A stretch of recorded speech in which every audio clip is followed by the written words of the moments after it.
Ladies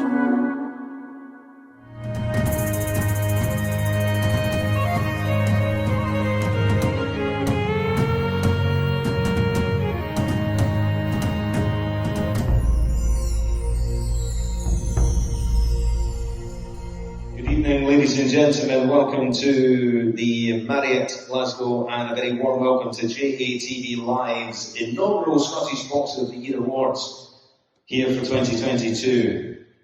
This is the brainchild of Jamie O'Neill from JATV, and this was originally scheduled for the autumn of 2020, but the global pandemic put paid to that. So here we are. And tonight is a culmination of a year's of work that has seen over 1,000 nominations submitted, over 15 categories. Over the evening, we will recognise the nominees, we'll celebrate the winners, who our judges have painstakingly debated over. One thing we have learned is that every single one of these nominations is as important as the other. And there's no award show in the world that could truly reflect the amazing work which happens every day in every boxing gym around Scotland. This weekend sees the start of this year's Boxing Scotland Development Championships, the novices. It returns, and it's absolutely fantastic to think that some young boxers are stepping into the ring competitively for the very first time. And for them, their careers are only just beginning. For a wee country, Scotland punches hard. From each of these novices all the way to the top, the likes of Edinburgh men, Johnny Hill and Tansy Lee, to Benny Lynch, to Jackie Patterson, to Dick McTaggart, MBE, the greatest boxer never to turn professional. Still, he became a world champion in 1956 when he won Olympic gold. 1966 brought us Walter McGowan. The 70s, Ken Buchanan and Jim Watt. In 1984, Edinburgh man Murray Sutherland. He became the IBF 154-pound world champion. Murray emigrated to Canada, but he's still a Scotsman. The 90s gave us Pat Clinton and Paul Weir.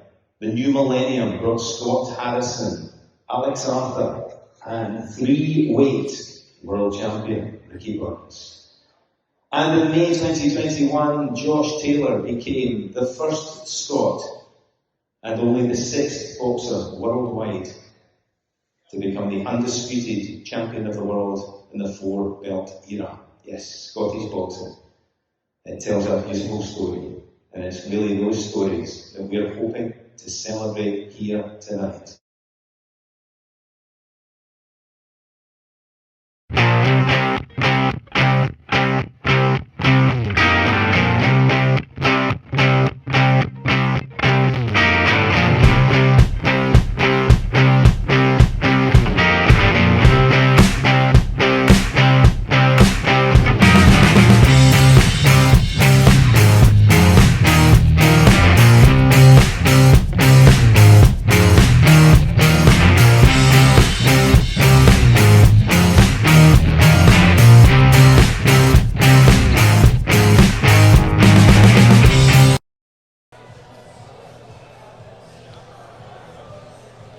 So, hello, good evening and welcome to this Scotland vs Ireland Dual International here at the Ravenscraig Sporting Facility in Motherwell. My name is Jamie O'Neill, I'm from JTV Live. Joining me very, very soon will be Ben Holm, and we'll have a selection of guests throughout the night. We're almost ready to go with the boxing. First of all, just want to say thank you to everyone who supported the live stream. This is the first pay-per-view live stream we've tried. Apologies if you've had any issues with paying for it through Facebook's system. But we're here now, and we'll see how it goes, and we'll decide how we're going to do pay-per-views in future, or if it's just going to be special events like this. Craig Stephen is your ring announcer. He's almost in the ring. So I have been here throughout the day. We had our Golden Gloves Youth and Elite Championships earlier, so you might notice the ring at the other side of the one we're using tonight. So we had 2 rings in operation. You can watch all that back on Boxing Scotland's YouTube channel. I just want to say a massive shout out to everyone who's watching, not far from here, Ireland, Northern Ireland. If you're based there and you're watching, thank you so much for supporting us. Happy St Patrick's Day if you were celebrating yesterday. So I'm just moving up as Ben Holm from Boxing Scotland joins me. How you doing, Ben? Not bad. Yourself? Yeah, it's been a long day, but it's been an eventful day. Yeah, so we've had the Youth and Elite National Championships kicked off today, day one of the competition. Great day of boxing. This is just, a lot of them were prelims. We only had one youth final. And then back in tomorrow again for another bout, so it's a busy weekend. But looking forward to this, our first international on Scottish soil since last March, when we hosted an English team at the High Performance Centre. So no, looking forward to it. And a lot of these boxers' first bout of 2023. Pretty much all of them, to be honest. I don't think anyone's boxed. I think Sam Hickey's the only Scottish boxer to box internationally so far.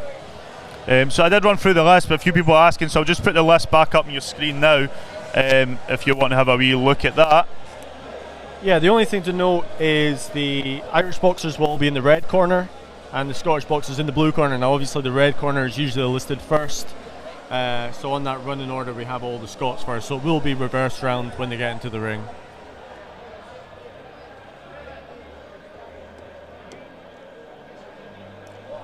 So the officials are gathering at ringside. We're not quite there yet, I don't think, but we will be maybe in the next few minutes or so. Is there anyone you're looking forward to?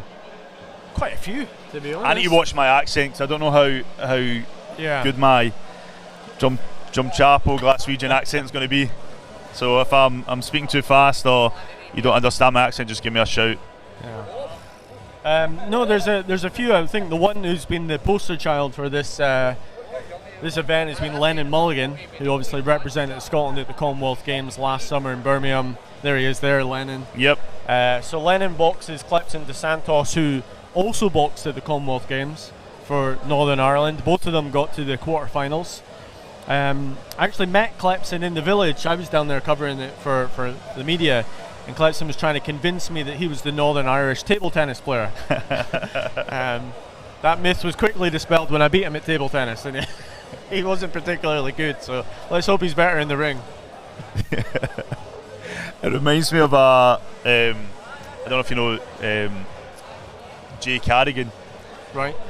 So he put in his Instagram post that he was the runner-up for Bake Off, BBC's Bake Off, right? And he was getting interviewed by somebody for BBC, and they said, "Oh, I know that you're also into cooking, and you were on Bake Off, and you were a runner-up." And he just played along with it, but it was all lies. He just put in his Instagram post, so when they googled him, that's what popped up. I used to say to people, I've got a PlayStation tattoo. Yeah, I've never noticed that before. You never seen it? No. So it's the buttons for PlayStation. My nephew picked it, but people used to ask why, and I was like, "Oh, I'm FIFA 14 and 15 European champion." So then the next words are, "Oh, you're not better than me." So we can be a bit deceiving online. Defend that. But no, to go back to the list, there's a few. Isaac Akram making his elite debut. Was a youth last year for the Youth World Championships. He makes his debut as an elite against Rhys Owens. That's belt number 9. Looking forward to that. Luke Bibby, the final bout this evening. Luke Bibby versus Anthony Malnafi.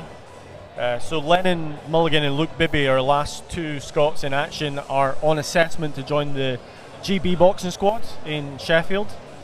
So we currently have 2 Scottish boxers in the GB squad. We have Rhys Lynch and Sam Hickey, the two of the 3 Commonwealth Games gold medalists from last summer. And then we have 3 trying to join. So we have Lennon Mulligan, Luke Bibby, and the third who's not competing tonight is Aaron Cullen from Renfrewshire. Aaron's actually down in Sheffield this week, which is why he's not on this show. He's having an assessment. An unbelievably good bantamweight boxer, reached 4 international finals last year. 2 gold, 2 silver medal. He got robbed at the World Youth Championships. I'm happy to argue with anyone. He got robbed in a literal sense because the judges gave him it 3-2, and there was a new bout review which overturned the result and robbed him of a guaranteed bronze medal. I've got my own thoughts on that, but I'm sure we're going to see more big things to come from Aaron Collins. There's just one thing I need to point out, because this is on Facebook Live. If there is music for the entrances, we're going to have to really lower the volume down. So if it goes a bit quiet during the entrances, that's why. Try not to get banned. Yeah, we're just trying not to get banned and kicked off of Facebook. Yeah. How about yourself? Anyone you're really looking forward to seeing? Well, Leo Church. Well, Drew Limond first. I love watching Drew, but Leo Church has JTV Raw's logo on his shorts. See the first boxer he sponsored? Yeah. Yeah. And it was just because he's from my area, Drumchapel. His mum and dad are here, and a lot of the Anthony boxers are here. They've left a wedding. John from Anthony was getting married, so we're going to go right into the boxing. We need to turn the music down, sorry, so you're not going to be able to enjoy it as much as we are. But we'll give you the ring cam as they're almost ready to begin the first bout, and we'll be back with you just as the bout starts. Your ring announcer is international sports announcer Craig Stephen.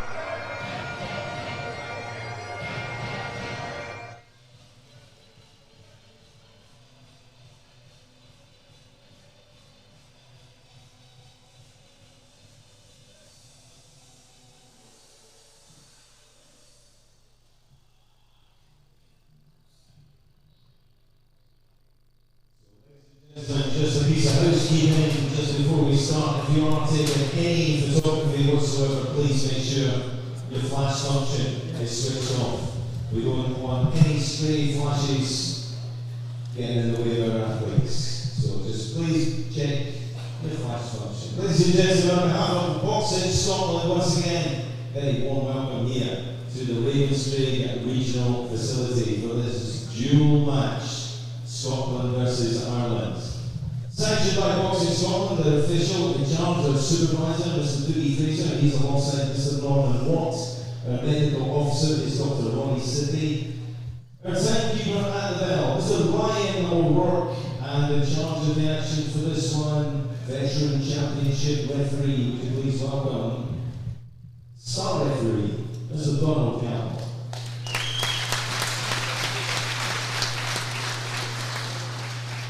So this is an opening contest in the 67 kilo division, 3 3-minute rounds, youth welterweight action. Introducing first, boxing out of the red corner, representing Ireland, Noel Smith. And across the ring in the blue corner, representing Scotland, Drew Limond.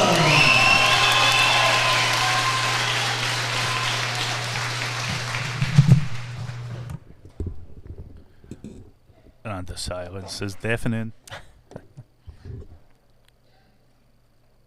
So we've got Drew Limond in the blue corner and Kyle Smith representing Ireland in the red.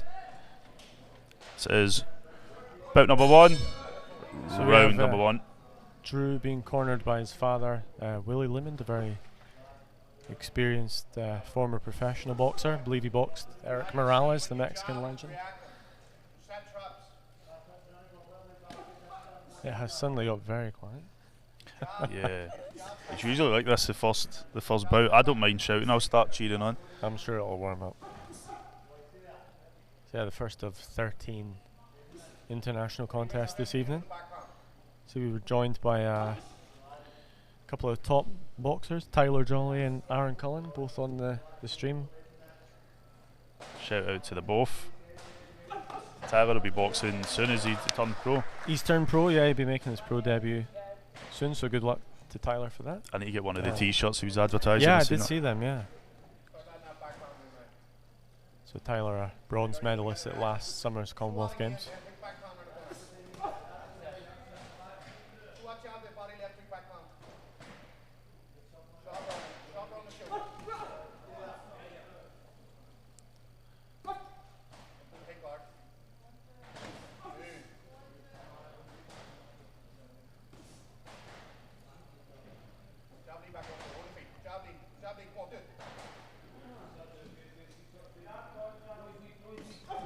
so we went quiet as well.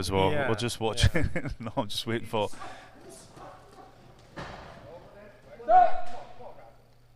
Also here tonight is Jake Limondrew's brother, who's a young professional. I believe he's maybe going to join us. Yeah, he's maybe going to grab us and jump on. Well, speaking of Ricky Burns earlier, I was trying to get him back on, but he's busy. He's coaching tonight. Yeah. We had to really twist his arm to get on the commentary at the Elite Finals last year. But he did it. It was great to have the chat with him, and he's on coaching duty tonight. A former 3-time world champion.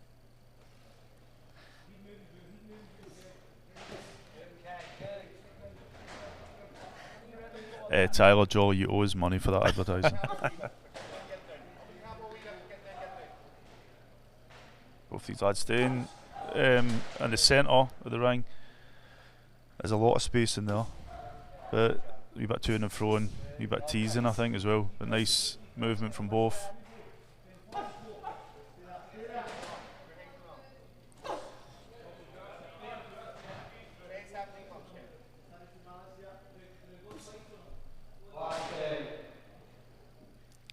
Final 10 seconds of round number 1. We were speaking about table tennis earlier. Clips into Santos, pretending to be the Northern Irish table tennis player. Tell you who's an unbelievably good table tennis player. Tyler Jolly. Tyler Jolly. He was beating everyone down in Birmingham. So Tyler's table tennis. Sean Lazzarini was chess. Sean Lazzarini beat me at chess. Yeah, I didn't really have a very successful games, to be honest. Lewis Richardson from England beat me at table tennis as well. So I was quite happy when Sam Hickey stopped him in the second round of their semi-final. So first round for me was, I think, quite even. I've seen. Yeah, I don't think either boxer really dominated or grabbed that first round, but feeling each other out.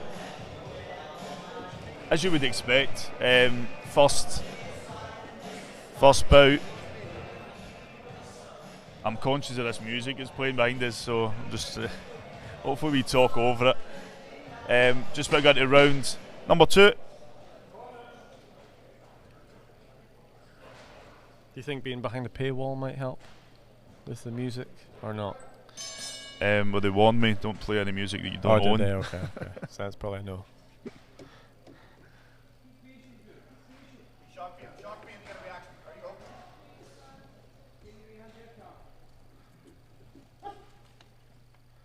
So this is our opening contest of the evening, a youth welterweight contest. Drew Limond of Scotland in the blue versus Kyle Smith from Ireland in the red. 12 more international contests to come after this one. A lot of international contests are like this. It's very, the pace is like, no boxer earlier on doesn't want to take too much of a risk. But we see Drew slowly try to open up and Kyle responding quite nicely. And Kyle using that jab where I see a wee bit of blood there, I think, coming from Drew.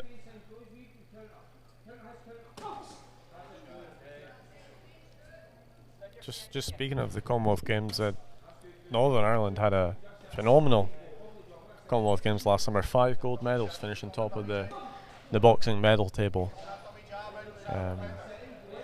That's why we set this up. We were like, listen, you just need to come out here and we'll get even. I believe Scotland were 3rd in the medal table, ahead of England. So both Scotland and Northern Ireland finished ahead of England on English soil. No luck, England, unfortunately. I'm enjoying this now. I think Kyle is very well composed. There you can see he's comfortable now, starting to open up a wee bit. Great head movement. Now we see him opening up a bit more, throwing more jabs. Drew try to respond. That slight nosebleed must be bothering him a wee bit.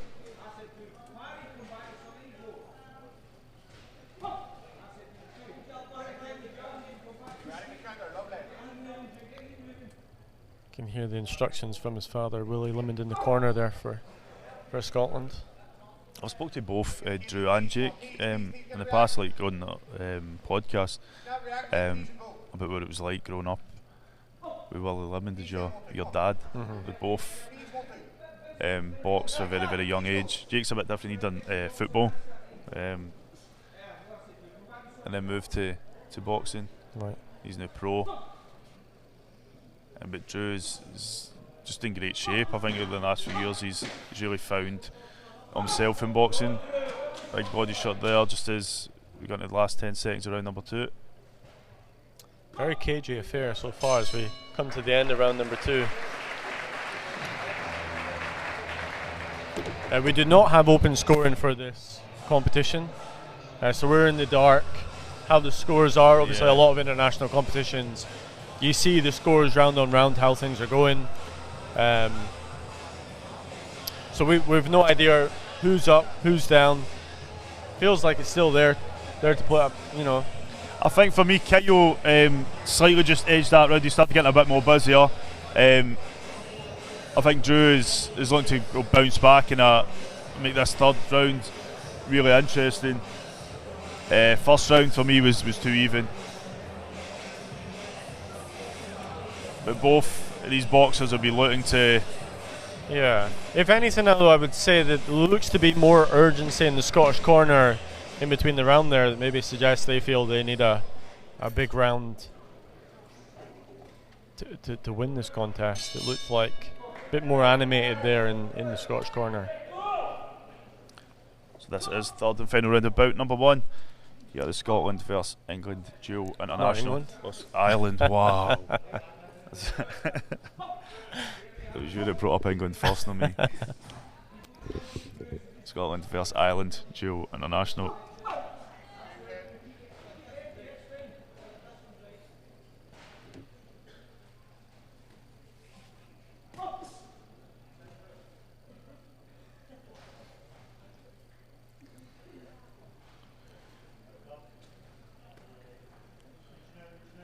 See Kyo just slightly teasing Drew that.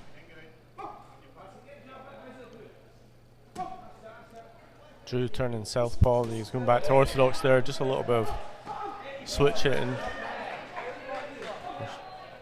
He's kind of gone back to his regular orthodox stance now.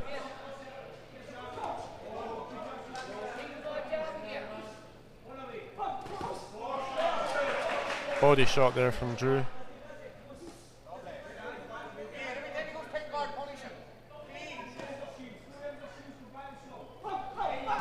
Nice work there from Drew.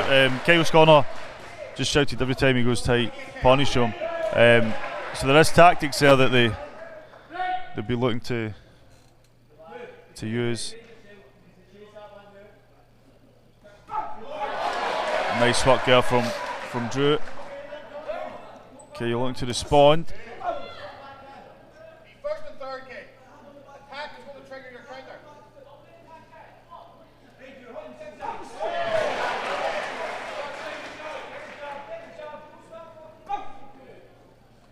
Set it up again. He's going to Dave in again. He's edging, he's going to Dave.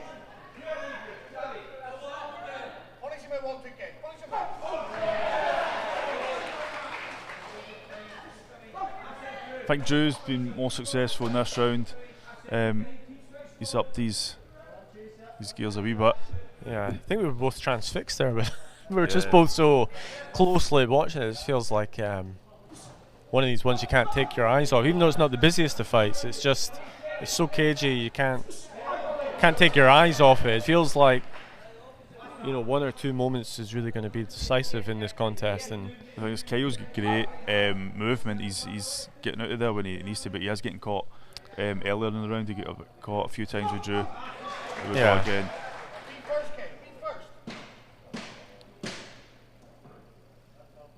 So final few seconds. It is going to go to the 5 judges at ringside. Wow.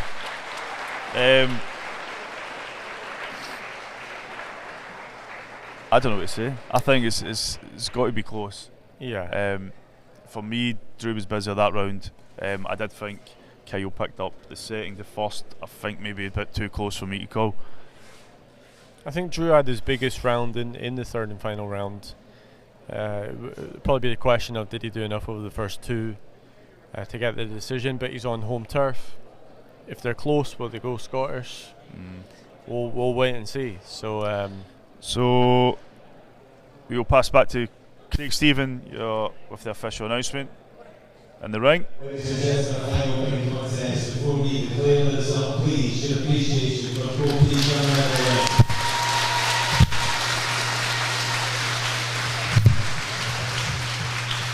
We go to our judges' score totals. We have a unanimous decision goes in favour of the winner in the blue corner, Limond.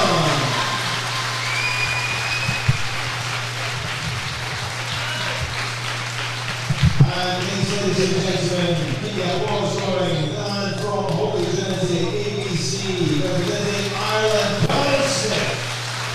How did that feel in there? Good, he was sharp, so it wasn't like a hard fight physical, but it was a good chest battle. He was really good, he was sharp. We're saying on the commentary there, a really cagey affair. It felt like one or two moments were really going to be decisive in there. I didn't want to, if I'm jumping in and he catches me, that's me playing catch up for round one, so I didn't want to get caught with something big early and has me in the front foot, but just as I say, my dad and Ricky and Robbie and Ian just stuck to the game plan, it worked. You had a big final third round. It looks like you won that one clear. Were you confident you'd done enough over the first couple of rounds? He landed a couple of shots in the first two, but it wasn't anything like he came forward. He was just skiffing us when I was coming in. So I thought I won the first two. Then the last round, he started to open up. I thought he was behind, so he started coming forward and just catched him. That was your first international contest of this year. Are you hoping for a big 2023? Of course, I want everything. And also I get a big thanks to my sponsors, Conley Sport, I forgot. Conley Sport, Ernock Builders and the Daimler Foundation. They do everything for us, man. Fucking, I appreciate them so much. And how was it having your dad in the corner there? Good, that's the third time he's been my corner on international duty. And my dad's been there, he's done it all. I'm not going to disagree with him in the corner. I like what he says to me and it worked. Well done tonight, Drew, and look forward to seeing more of you in the future. Thank you, cheers.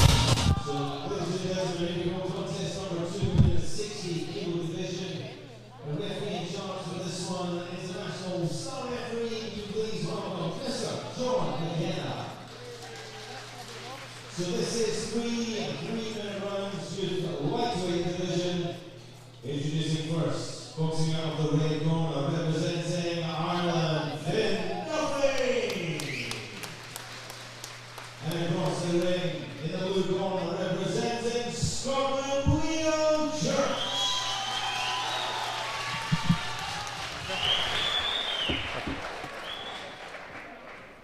So this is bout number 2, Leo Church and Fionn Duffy. And I will try not to be biased. Leo Church does well, not in his international shots, but in his shots. You have to pay me for that. So we go round number 1. We've got James Trevor. I don't know if you mentioned that or said he thought it was a draw in his opinion. It was a very, very close contest, that first one.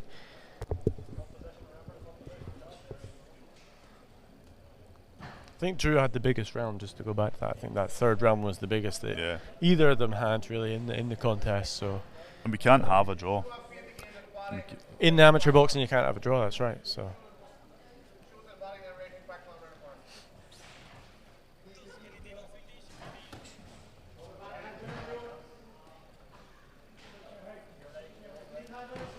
you see there Fionn as a southpaw in the red corner. Good left hook there from Leo.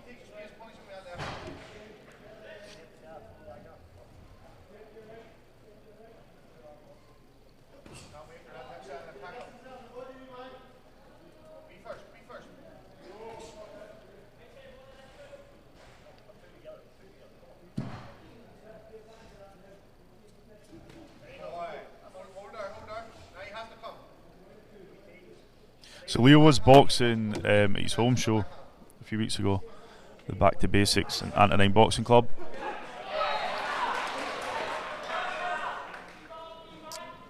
and he had a lot. He was switching up head to body, and his opponent did get a count. St Francis boxer Right. after a big body shot, so he does have the power there. Was that top of the bill for that one? No, it wasn't. No? It was Caitlin Kerr that was top of the bill. Okay. With Clara, Honey Bisma. yeah, from Glasgow Glasgow Boxing Boxing Academy, Academy. And Caitlin won that. They were due to have a rematch in the semi-finals of this elite competition that's just started today. But I believe Clara has withdrawn from the competition, so Caitlin gets a bye straight through to the Nice wee The left final. right there from Fionn, Duffy in the red.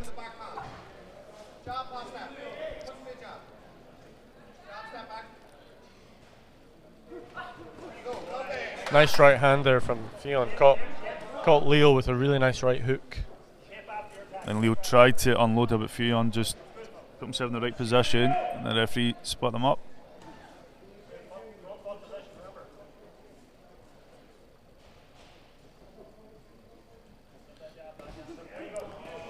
Nice jab and right hand there from Leo though. Getting a bit tangled up here and there, but Both boxers landing a nice couple of clean shots. The closing stages. this is a good matchup. I think it's be a good test for both boxers. Seen them tap gloves there, so they've no lost any love in that round.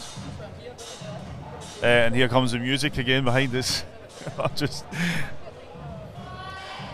So, how's everybody doing online? Let us know in the comments. Don't forget to click like on both JTV Live and Boxing Scotland's Facebook channels, and head over to YouTube. We've not decided yet what's happening with the after this, but in a few weeks we might post some bouts or the interviews or whatever. So Boxing Scotland's official YouTube channel and JTV Lives will be sharing. Just go on all social media, Twitter, Instagram, Facebook. Are you on TikTok? Look how rosy my cheeks look. Yeah, you look quite red in the camera. Actually. Yeah. You don't look so red in real life, but in the camera Oh, it's cameras not doing me. you look like you caught the sun. Yeah, I've not caught any sun, believe that. So we go round number 2. Your referee, Mr. John McKenna. Leo Church in the blue corner, and Fionn Duffy from Ireland in the red. Shout out to Caroline Kerr, watching online. Looking forward to Josh boxing. Daniel Church, how you doing? Most of the Church families here in the wedding gear.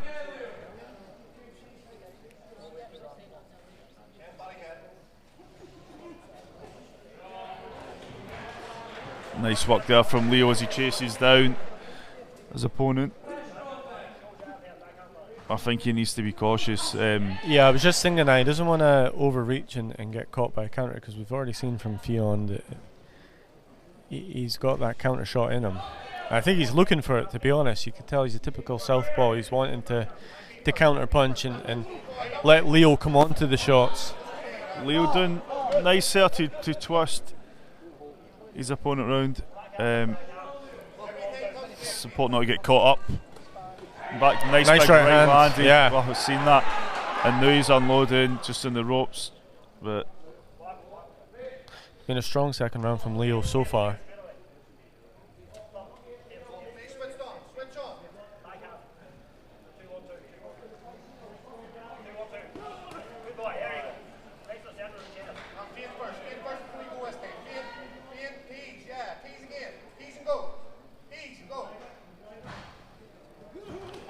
Sharon McNulty, where is Robert? I thought he was coming back.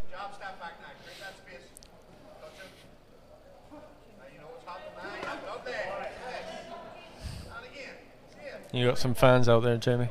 Yeah, it's that Robert McNulty. Usually his family will winding me up on the streams.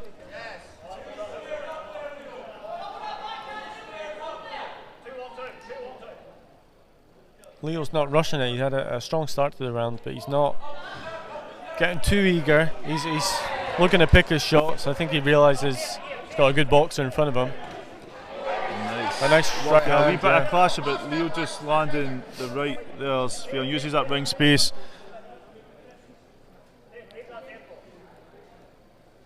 You almost forget, like, Leo's 16 years old. I'm guessing Fionn is similar age. Yeah, well, it's a youth contest, so he might be a year older. When you're speaking to him outside the ring, it's like you're talking to a young gentleman. It's like in his 20s. Well, we've seen that with even some of the younger ones. I think we both remarked about Thomas O'Reilly and how mature he is for a young lad. He's a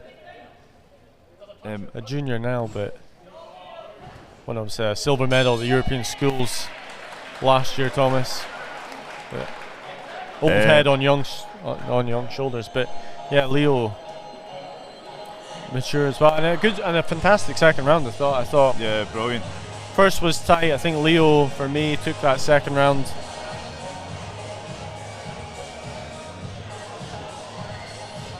So I just watched the coaches just to see what I could be picking up.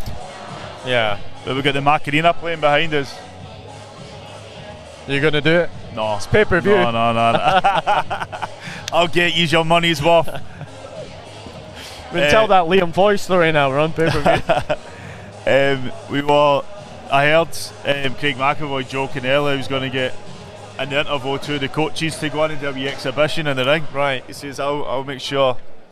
Well, if one of them's Ricky Burns, it's not very fair, is it? Say it again? If one of them's Ricky Burns, I don't want to be the other one. So we go with the third round? Yeah. Third and final round. I was speaking to Ricky earlier. He was saying he's got one more professional bout left in him. He's been sparring with Charlie Doig. Yeah, he's been sparring with Charlie Doig, and he's got one last fight. They must give him motivation to be surrounded by these young boxers that look up to him, but in a sense, I know that he has a lot of respect and admiration for them as well. Yeah. Is Tyler Jolly going to call him out? Is that going to be the news for them? Yeah. He's the pro now, Tyler. He could call anyone out. Go on, Tyler. Who do you want to box? So I think this round is going to be interesting with these two.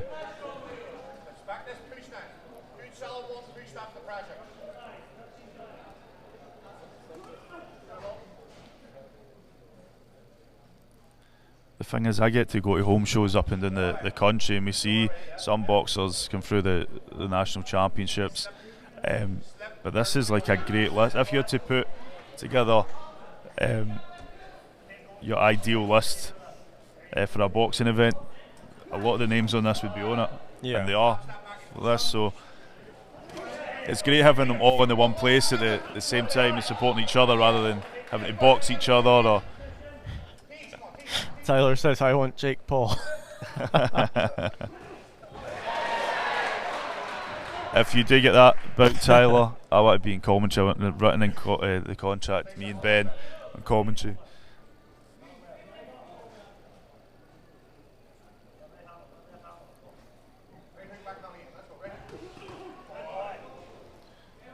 Like Leo loosening a bit up in this round, going for it a bit more, but Fionn Duffy's very, very good as well. And you can see Leo's got a lot of respect for him by the way he is taking his time, and good left hook again there from Leo. But he's not rushing in. You know, he's been caught with the counter right hook. He knows what Fionn's got there, so he's giving him all due respect. Nice right hand there again from Leo.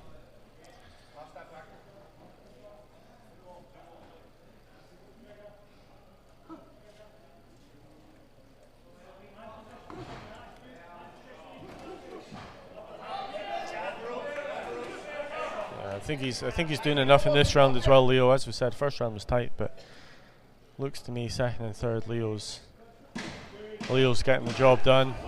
Obviously, the last few seconds, it's going to go to the judges. It will be their decision.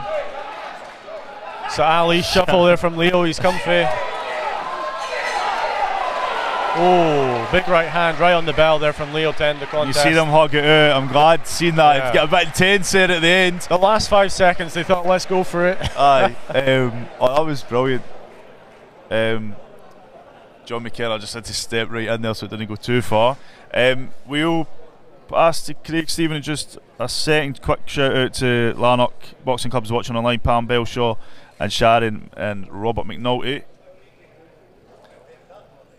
And here's Craig Stephen with the official announcement here for Bout 2, Leo Church in the blue corner, Fionn Duffy from Ireland in the red.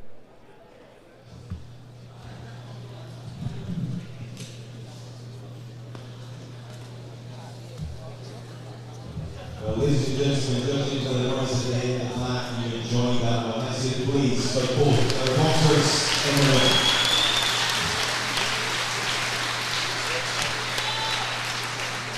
We go to our judges who have a unanimous decision. It goes in favour of the winner in the blue corner, Leo Church.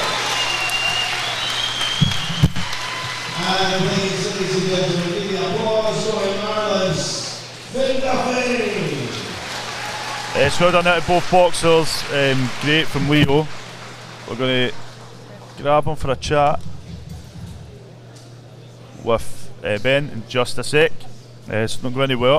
So we've got Leo Church, winner, unanimous decision. How'd that feel? It was brilliant. So to be like round or two, kind of, well, half a round I'd say, getting the feet, getting the distance. Obviously a tricky opponent as you can see there, but no, I got my feet, got my distance, and I just kind of took care. I felt second round was much better than the first, third round even better than the second, so it was good, man. So that's how it looked to us. Looked like the first round was really tight. Second, third, you showed your class. So what's your plans now? A big 2023 ahead? Hopefully. We've got France next week and Wednesday, Thursday. And then that's a camp with another duo over there with the Europeans and that coming up in April. So it should be a good year. You had some support in the crowd. I believe some people have come from a wedding just to see it. My mum and my dad and my brother and his girlfriend, they're all dressed up fancy. Obviously the kilts and that suit the theme that it's got on being on, but no, it's good to support my family and everywhere with me, so thank them. Obviously my coaches and stuff like that in the club, but no, it was great. Well, great job tonight, Leo. Look forward to seeing more in the future. Ladies and gentlemen, contest number 3 in the ring, 63.5 kilo division, 3-minute rounds. In the youth Light-Welterweight division. Our referee in charge for this one, star referee, would you please give a warm welcome, Mr. Tommy Winters. Introducing first in the boxing out of the red corner, representing Ireland, Ronnan. And in the blue corner, representing Scotland, Sonny, Kerr.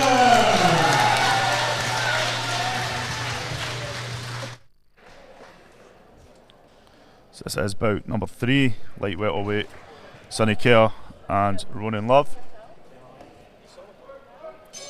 It's round number 1.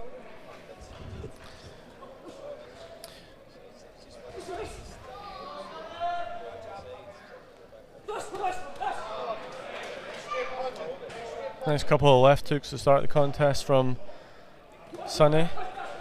Well, he's coming out strong, and there's no feeling out process in this bout. First two, it was a cagey first round, but it looks like we're gonna have a busy opener. Sonny Kerr from Byron Boxing Club in Aberdeen. Your neck of the woods. Yeah.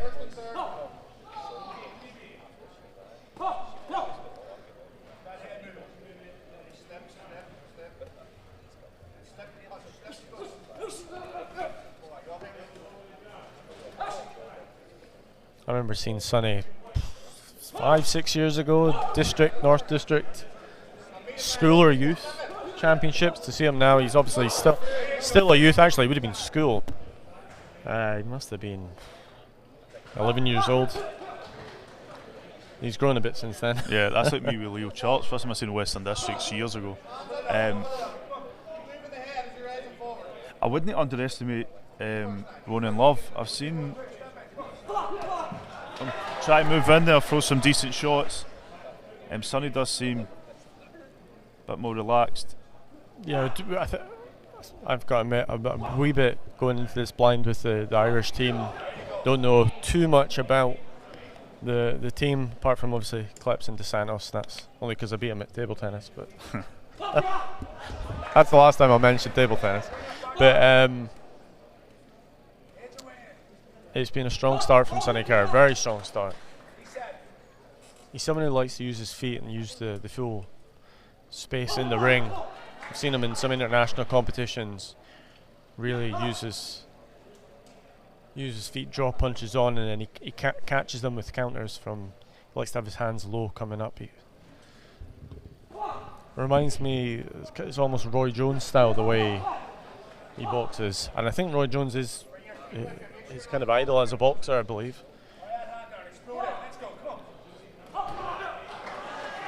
But you can see the resemblance in style, certainly.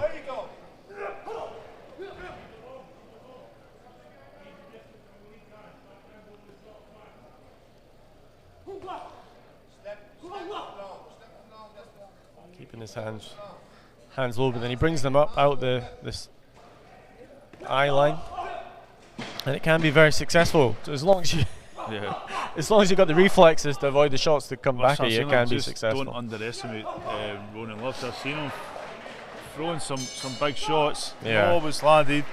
Now Ronnan's surname is Love. I was going to say no love lost for these two, but yeah, it looked like there was a wee sort of chest bump at the end of that first round. What's going on here? But no, a very strong first round from Sonny. Certainly must have won that opening round. Again, we don't know the scores. It's not open scoring, so we're not privy to the information. So we'll find out when you find out from Craig Stephen. So you're watching JTV Live and Boxing Scotland's coverage of Scotland versus Ireland, dual international. I wasn't going to say England again. With me, Jamie O'Neill from JTV Live, and Ben Holm from Boxing Scotland. We're in bout number 3. I'm going into round number 2.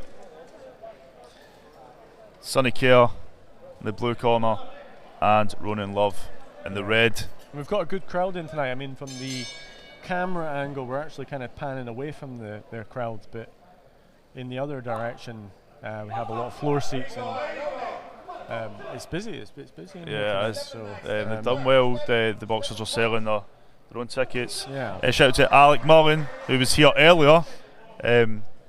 Yeah, Irvin Weinberg Weinberg picked up a win or two. I think he seemed to be more in ring number 2, not the one we were covering. He did have one. Oh, did he? Yeah. Yeah. I'd need to look back at the sheet, but.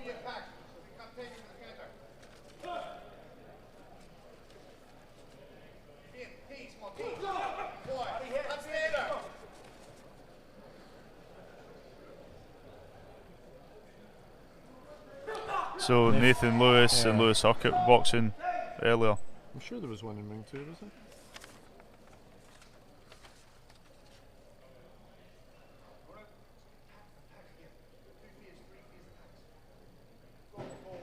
Maybe not.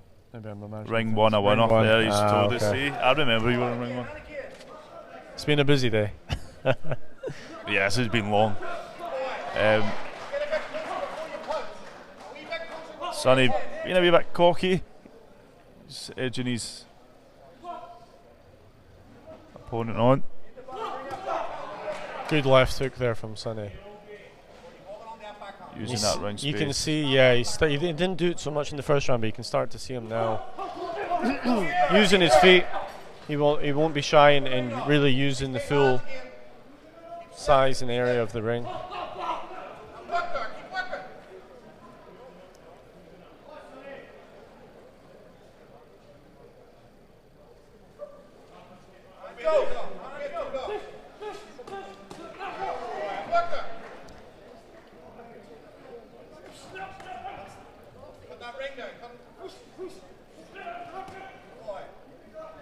This is a youth light welterweight contest.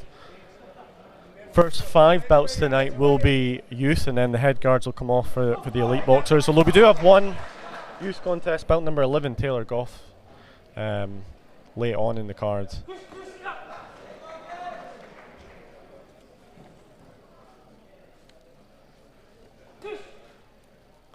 but after Bout 5 it will be all elite apart from the Taylor Goff contest. Nice right hand again from Sonny. You can tell he's feeling good, he's feeling confident. Gum shield on the floor.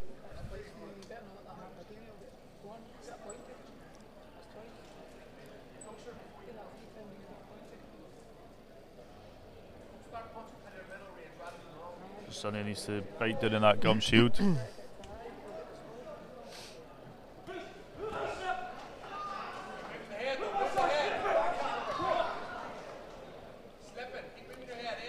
Sonny was involved in a bit of a bizarre incident internationally last year. I don't know if you remember. I think it was Lithuania. I might be wrong. He was abroad. It could have been Serbia.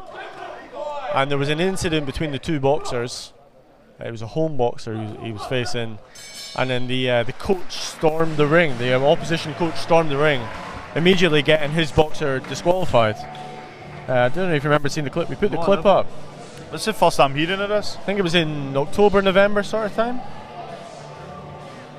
So it was a close contest, but there was some sort of incident in the ring, and the opposition coach decided to storm the ring to confront Sonny. But obviously, if the coach enters the ring during the contest, the boxer will be disqualified. So, wow, I need to look for that. If there's any edits of this, we'll find it and put it up so you can see it. Yeah.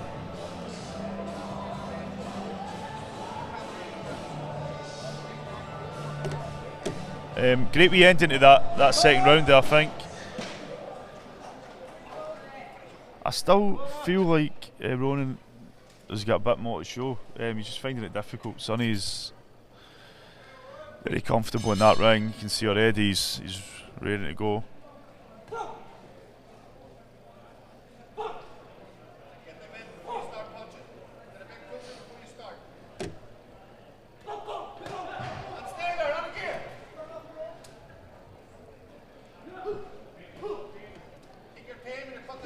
For me, I feel like Ronnan needs a big final round. It's been a very confident, composed performance from Sonny over these first 2 rounds.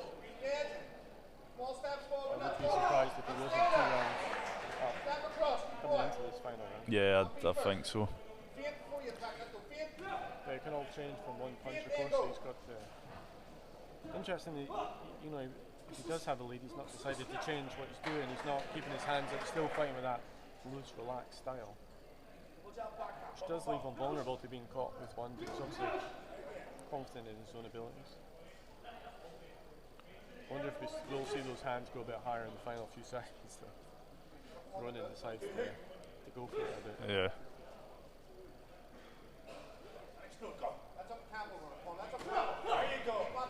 That right jab landed was nice. He's ducking.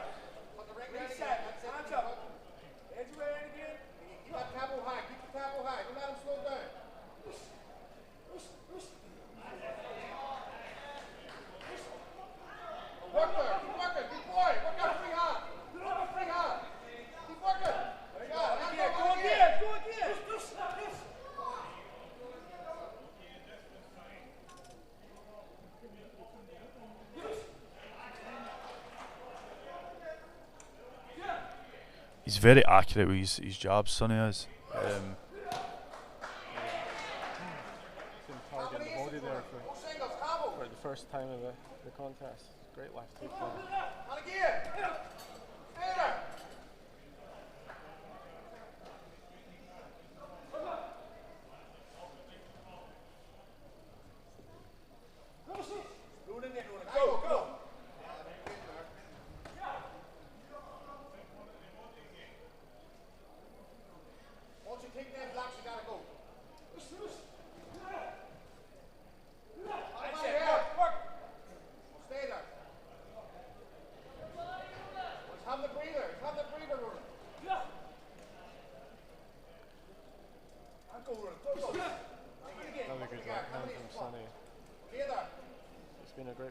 So far. Yeah, he's been great. Ronnan's Connell said he's having a breather, but he does look like he could go on another few rounds. He doesn't look tired to me. I mean, Ronnan has caught him here and there. We'll go back to Craig Stephen for the winner, baby. I think we're going to see Scotland take a 3-0 lead in this international. So pass to Craig Stephen, the official announcement in the ring.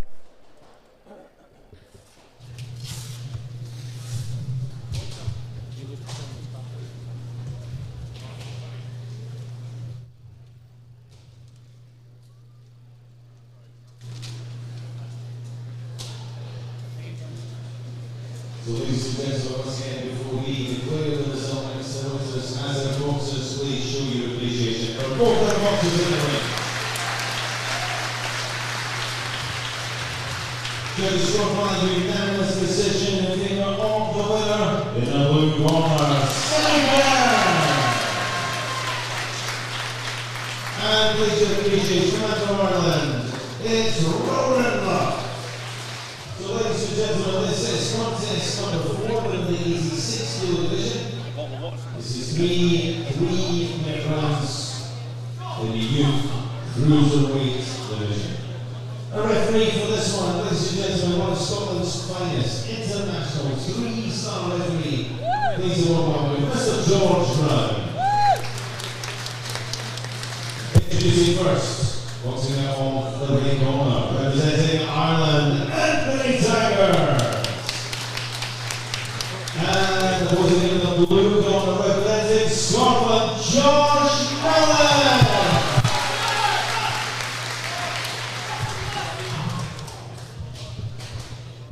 So we go, bout number 4, Josh Mullen and Anthony Taggart.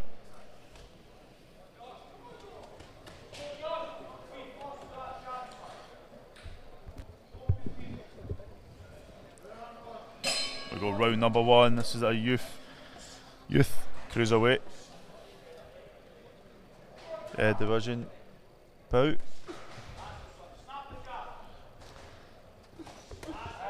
So you've probably figured out by now all the Scottish boxers will be in the blue corner for this competition. All the Irish boxers in the red corner.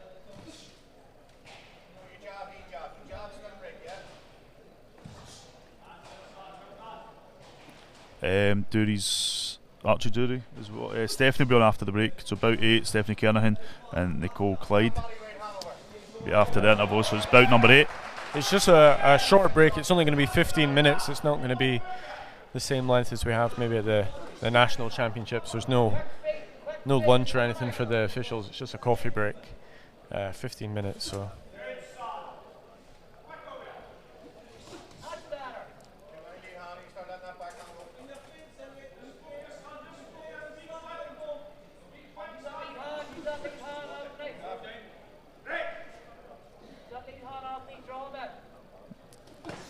Blantyre minors are rooting for Josh. Nice left and right there landing. He goes again.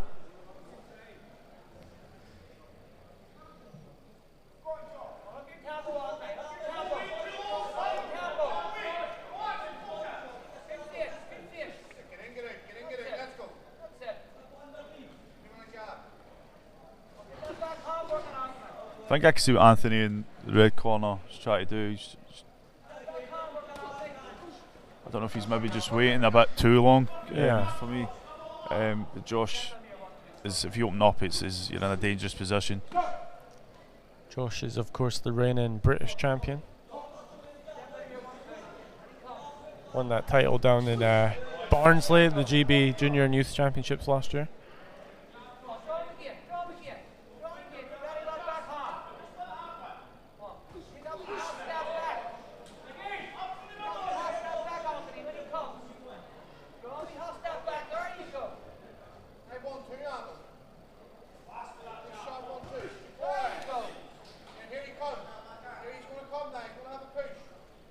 Work there from Anthony Taggart in the red from Ireland. Josh still stalking his opponent, hunting him down.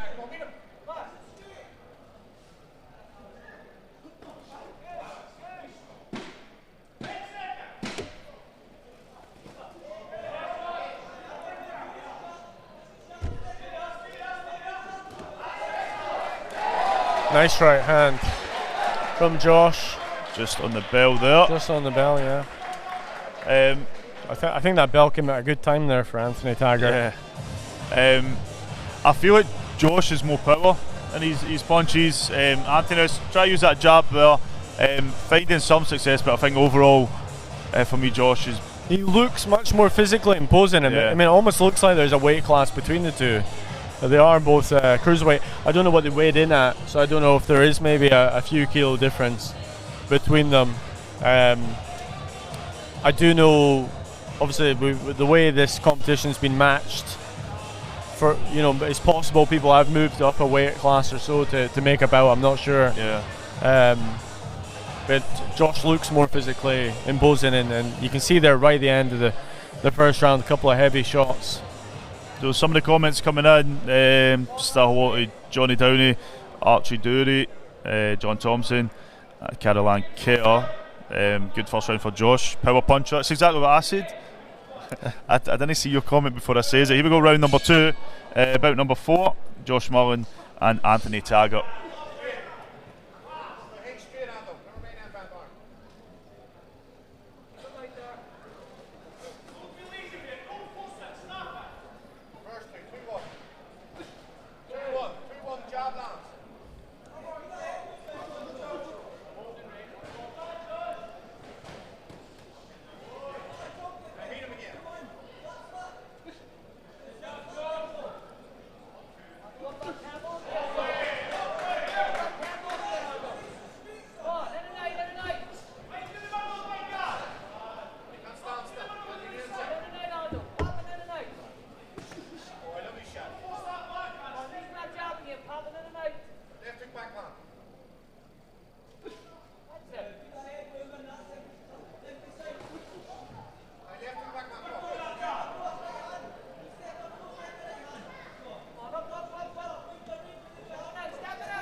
Josh up in the pressure now.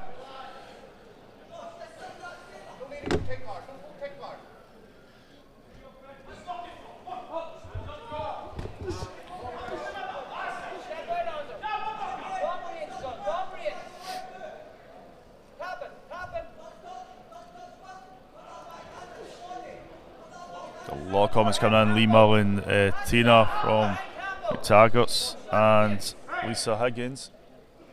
Thanks for joining us.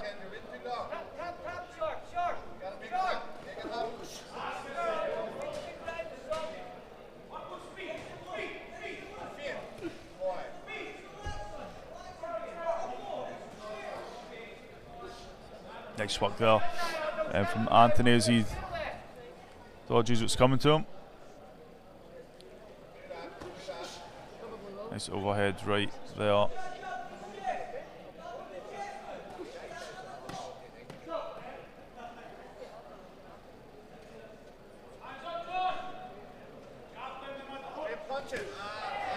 Big shots there coming from Josh Mullen, the blue.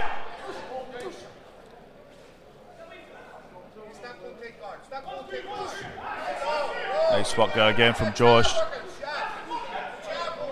You see Anthony try to throw that overhead right.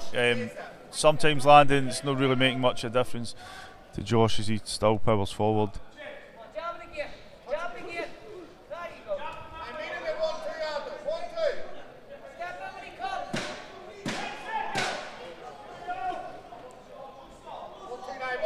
Anthony using that ring space well. Maybe there's an element to try to tire his opponent down. Yeah. But Josh, in that ring, he just looks very, very comfortable. He's looking for the big shot. You can tell he's. Scott Henderson, how you doing? Watching online. Thanks for joining us. I hope you get to have a wee chilled night before you're. I thought he was out at dinner. I thought that's why he wasn't here. Oh, maybe dinner and Or he's maybe at the dinner and he's got this on at the same time. As you would.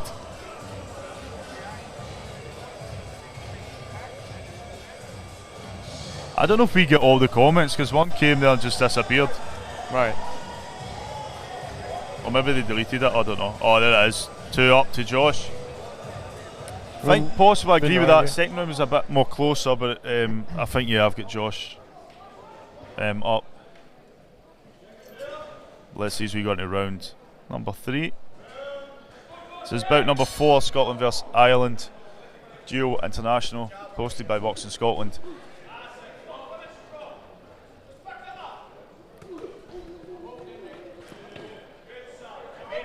That's great work there.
Big shots coming there from Josh.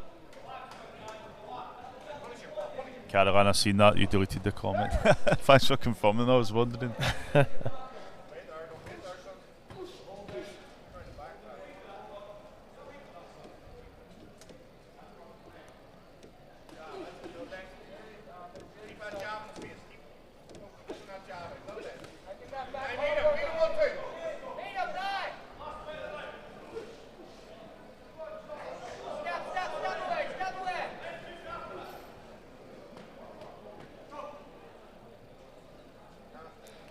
I'm looking around this crowd, it's very quiet, but everybody is sort of like just staring at what's going on, so they're mesmerised.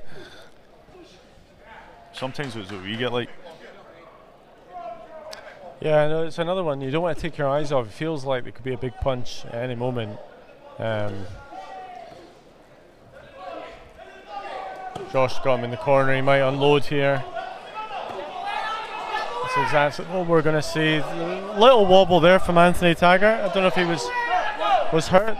We're going to get a count now. It's going to be a standing count. They both went to the same corner.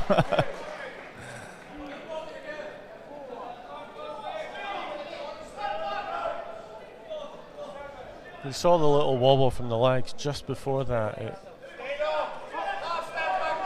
will continue last 10 seconds though, so I think will Anthony survive to the final bell? I think he's going to. He has been able to use the ring space and get out any danger when it's needed. But no, a strong performance there from Josh Mullen. I think we're going to see Scotland take a 4-0 lead in this duel. Super Grand Poland, how you doing? Nice of you to join us. Glad you got on alright.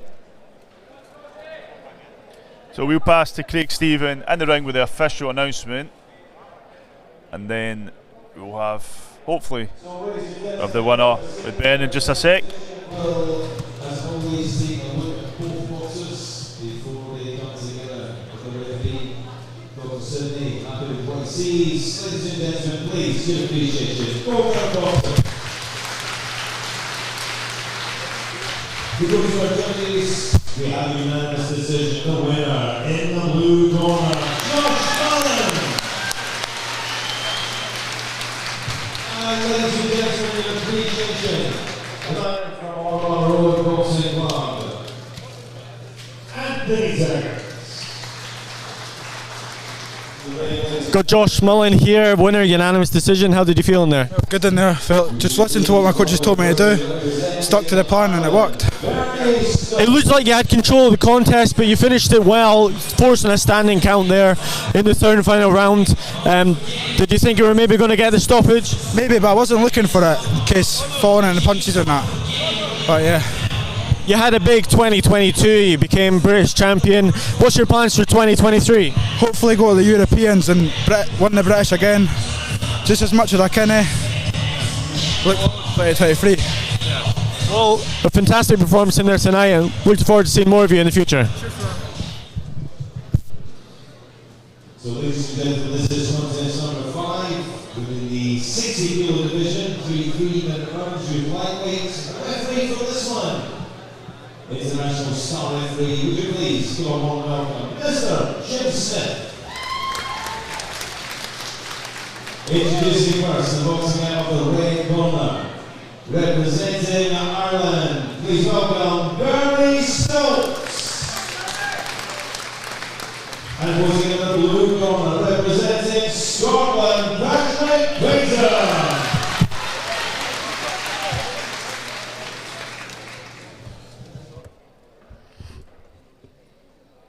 So this is Bout number 5, Patrick Paton and Bernie Stokes. You go round number 1, your referee, one-star referee, Mr. Jim Smith.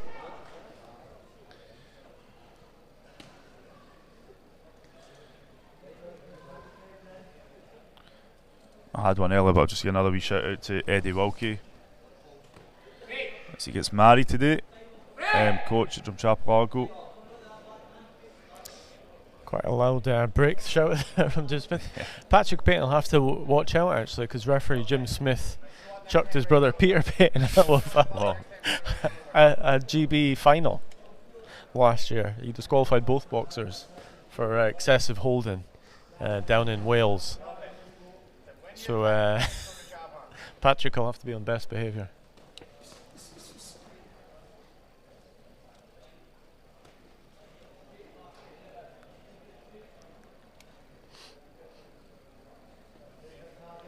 Got a lot of comments coming in. It feels good because it's all decent people that have supported our streams in the past.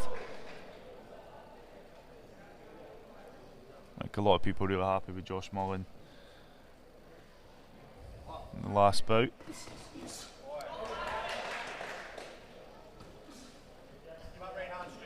And we got an exclusive Tyler Jolly calling out Jake Paul. So that's yep.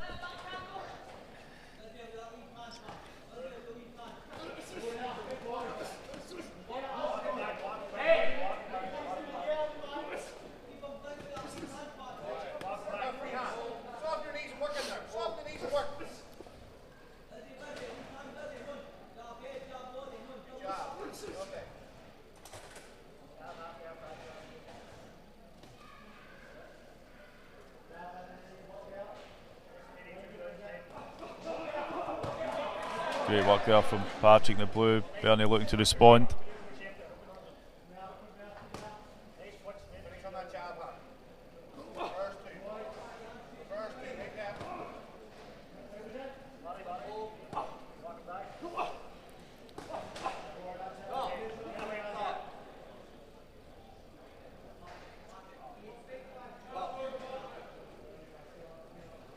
It'll be interesting to see where some of these brothers go in the future. Patrick and Peter Paton, Jake and Drew Limond.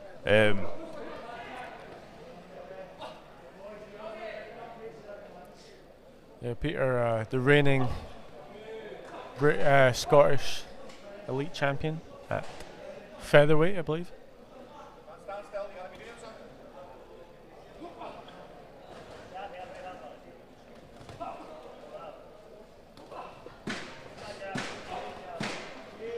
Final a few seconds around number 1. Is this bout just heats up ever so slightly?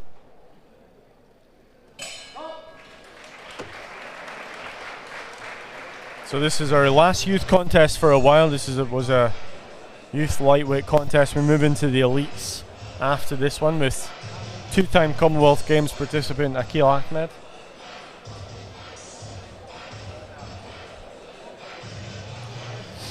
There's that music again. We need to talk right over it. Yeah, so we will have a 15-minute interval for those asking.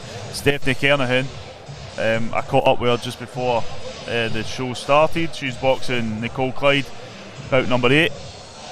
So that'll be right after the interval. We're going to be joined with Anne Armstrong. I won't say why, because we will be talking about this event coming up. I'll let her do the talking.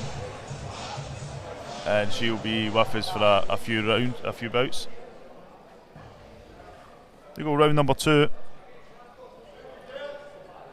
Patrick Paton and Bernie Stokes.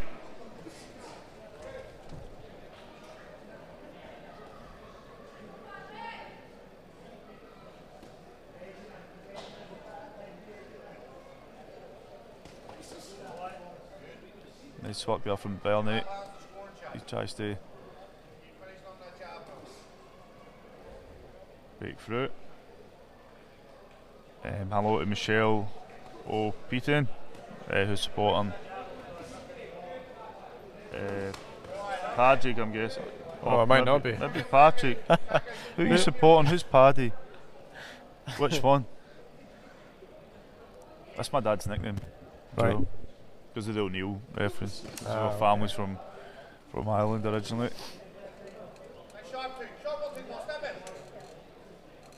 Any split loyalties for you tonight, or No, on the Scotland train?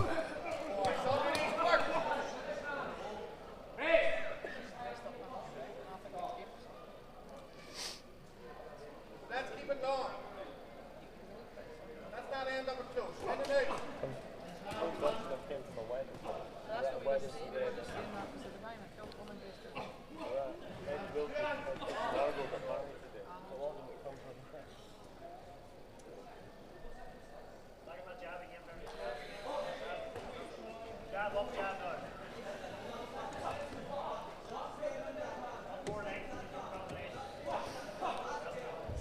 So Patrick Paton from Argo.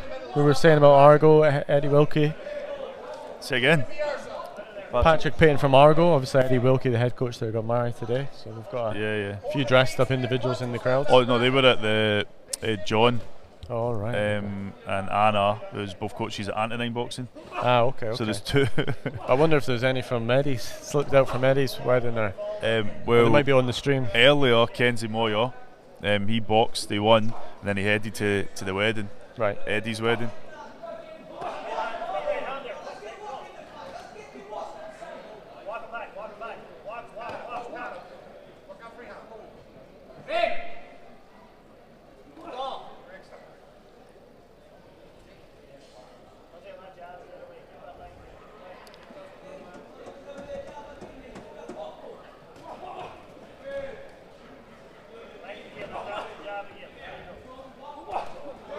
Nice left hand there from Patrick.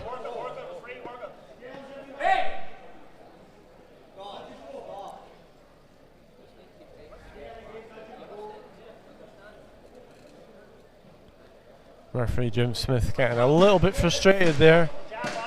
The boxers aren't breaking when told. I'm going to the final. Will we see another Paton disqualified by Oh, Jim don't Smith? jinx it, don't jinx it. So we've got one more round left.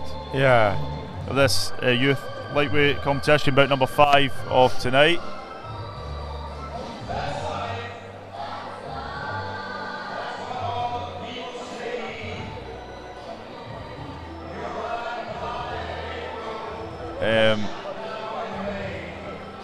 I think that's the wedding party there. Like chunk of the audience just went.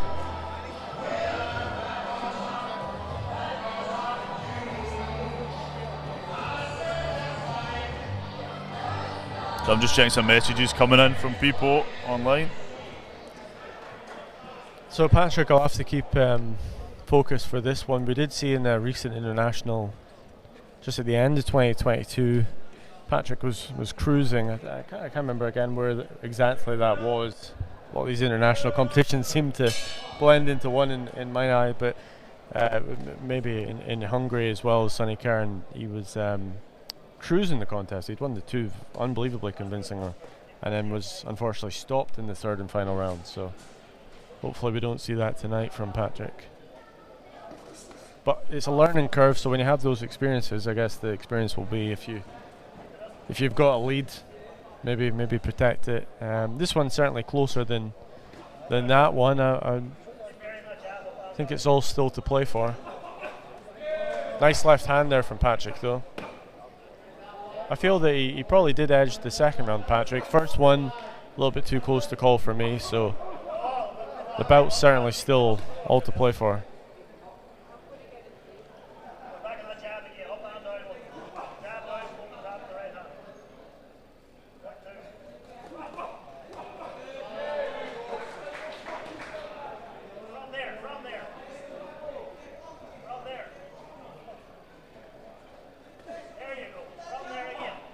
I'm not sure if he's boxed since that stoppage actually, Patrick, because I believe he missed some of the tournaments at the tail end of the year due to injury.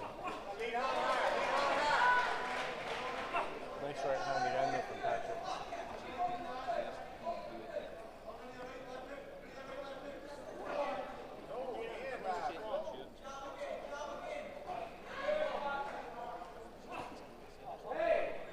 Is there gum shield out there? Patrick Payton's gum shield's come out.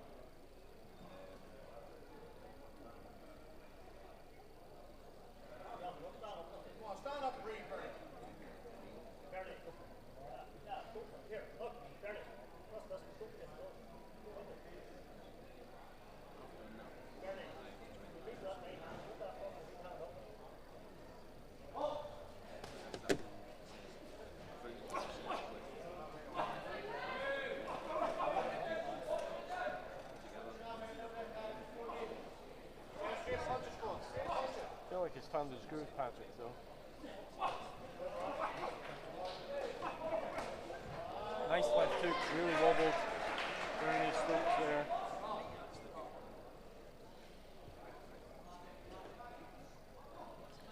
think that was the punch of the contest so far. Jab, step back. Jab, step back.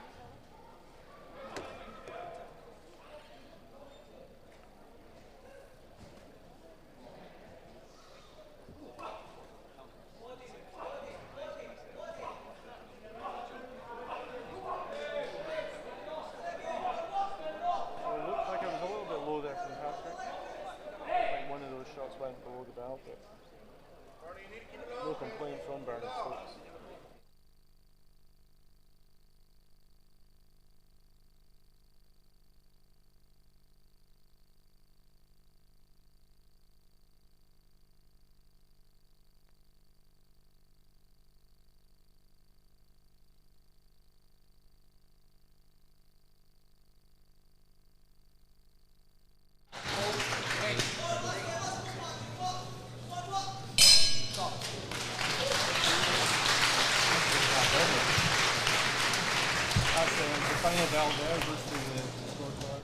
So we'll pass to Craig Stephen in the ring with the official announcement, and then hopefully grab an interview with one of the boxers afterwards.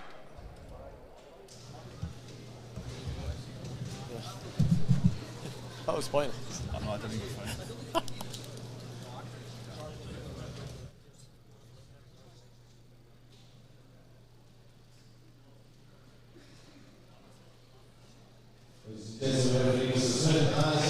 And as always here this evening, please show your appreciation for the boxers.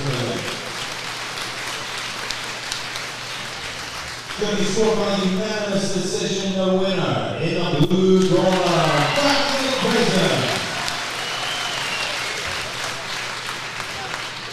And please, ladies and gentlemen, give the applause for the man from Ireland, Stokes. Got Patrick Payton, winner, unanimous decision. How's that feel?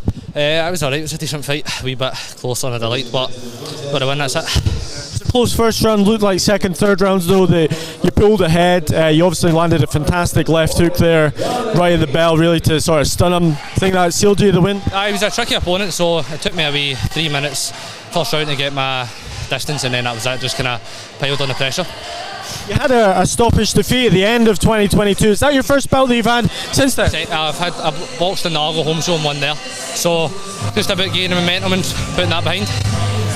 Just you feel that that's now behind you and you can look forward to 2023? Aye, it took a bit of time, but that's me back to normal. And I believe it was your head coach Eddie Wilkie's wedding today. Was that a little wedding present for Eddie? I just want to say congratulations, Eddie and Janet. See you later on. Well done, Patrick. Great win. Look forward to seeing more of you this year. This is contest number 6 of the evening, the 51 kilo division. This is 3-minute rounds of boxing, an elite flyweight contest. A referee chance for this one, number 6 or 6 referees. Would you please give a very warm welcome to international star referee, Mr. James Thompson. Introducing first and once again on the red corner, representing Ireland, here is Padraig Downey. And once again in the blue corner, representing Scotland, the evergreen Aqeel Ahmed.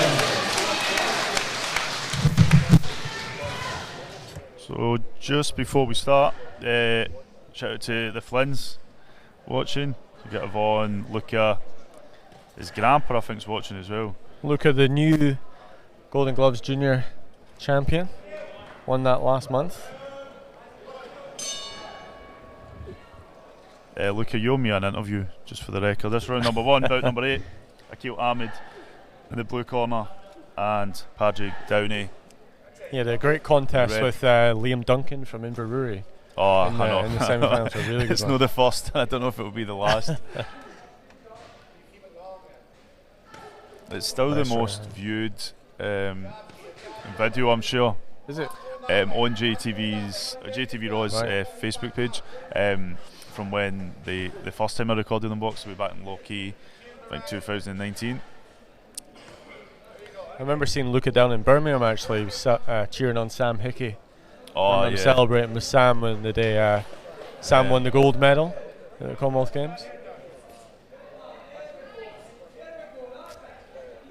So we've got a 2-time Commonwealth Games participant in the ring just now, Aqeel Ahmed, boxed in 2014 and 2018.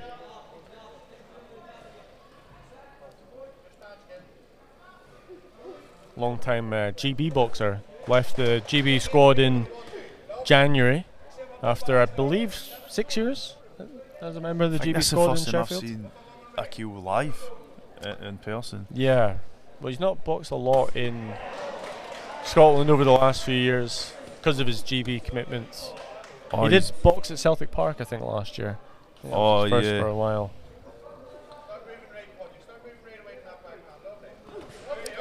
Right, a question about the score. It's 5-0. There's been 5 contests. Scotland winning all 5 so far, all by unanimous decision as well. And a lovely right hand, left hook combination there from Aqeel. This is our first elite contest of the evening. This is the elite flyweight category. Aqeel Ahmed from Scotland in the blue versus Padraig Downey from Ireland in the red.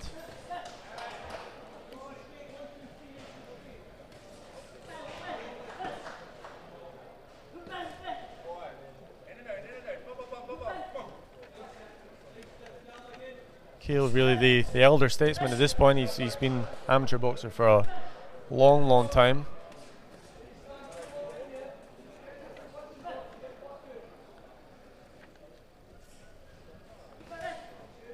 I know he did have ambitions for going to Birmingham last year, but he had some injuries he'd been dealing with over the last couple of years. That put him out for a wee while. Yeah, so it's 5-0 for those asking online. We're in bout number 6 now.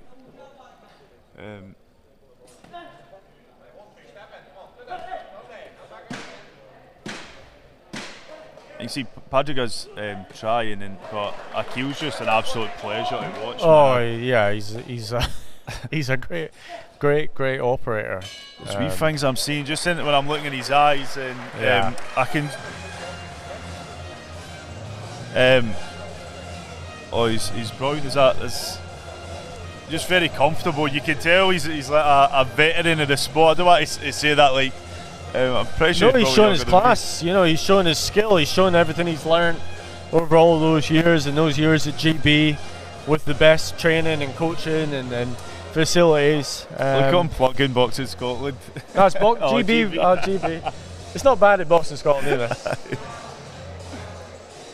Shout out to the GB team. You're watching. You don't get Craig McAvoy down in Sheffield. But yeah, Aqeel's just. Brilliant. A very strong start. Back into round number 2. You're watching Boxing Scotland. I mean, we could have this dual international won by the interval. Yeah. We could go 7 up. Could be an unassailable lead in this dual international before the interval, but let's not jinx it.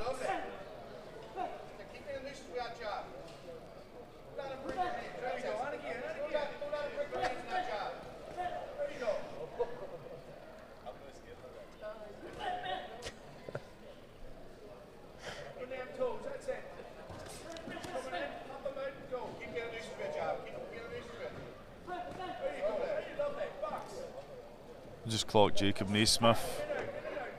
He's in the audience watching. A few people have turned out to watch. A lot of coaches came back as well. Jacob winning a junior Golden Gloves title last month. He's the only person that's a two-time Scottish Boxer of the Year because he won 2 awards. He won the Public Vote Award as well. He's a very, very good boxer. I was watching him close up last month, and there's a lot of talent there. A lot of talent, as you would expect from a European champion, winning the European Schools gold medal last year.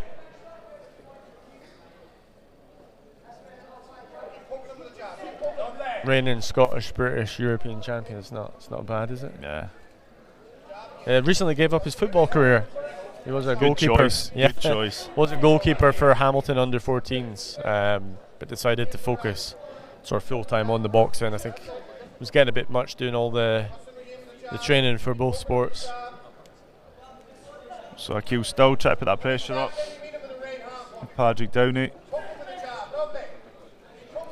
So there's only ever been 7 European champions from Scotland at amateur level, and Jacob's one of them. So I think it's a good pick. Yeah. To stay focused on the boxing. Can you name the other 6, Jamie? No chance. Can you? Niamh Mitchell, Scott Harrison, Dick McTaggart. Oh, I could have told you that one. Willie Hutchison, did he win a European one? I know he won a world, but did he win a European as well? Oh, I was struggling after this. Oh, Alan Perry, who we saw earlier win a youth Golden Gloves title. He won a European Schools. Certainly Alan Perry. So how many more have I got to get? Oh, I've lost count. I was just about to say, Patrick sort of done a a bit bit better this round, Aqeel. but Aqeel again just finding that success. But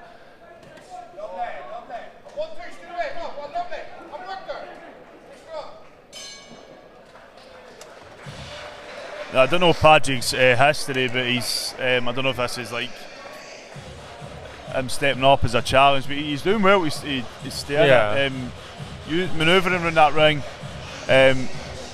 listening to his coaches well. Does look like there's a difference in ages there. Don't actually have the info on the Irish boxers, how old they are, but one day we'll have that up, like the wee stats. Yeah. Like favourite food and shoe size and all that included as well. We'll have to charge more than $1.99 though. Aye. This is good for $1.99, you can't argue. Oh, I know. But they'll be like, oh, well, we got it for free earlier, the championships. It's 25 quid to watch AJ, you only get one good fight. Tonight you're getting 13. But thanks for everybody that has paid and joined us, or you subscribe to the channel, you do support us, and we can only get bigger and bigger. That's the thing. We'll have 4 cameras around this ring next time. That's the drones. I always mention the drones. Yeah, you've always wanted to get a drone in here. Drone flying about the ring.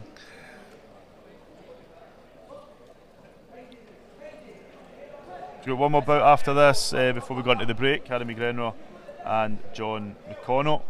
This is round number 3. Aqeel Ahmed and Padraig Downey.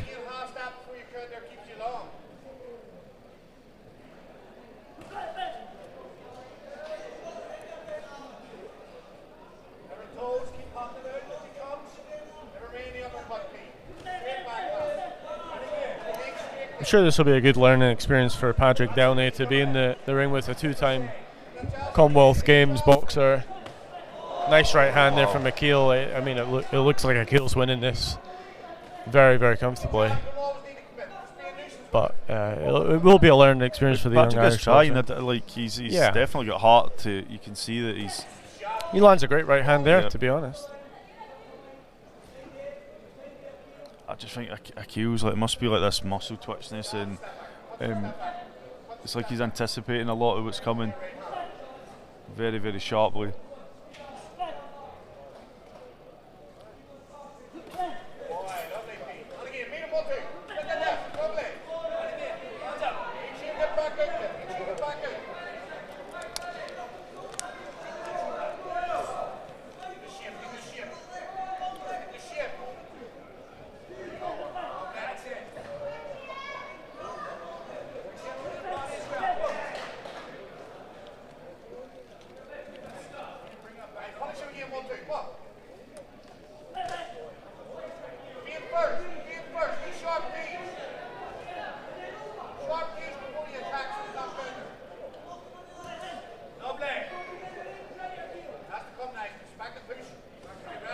Aqeel switching to southpaw there.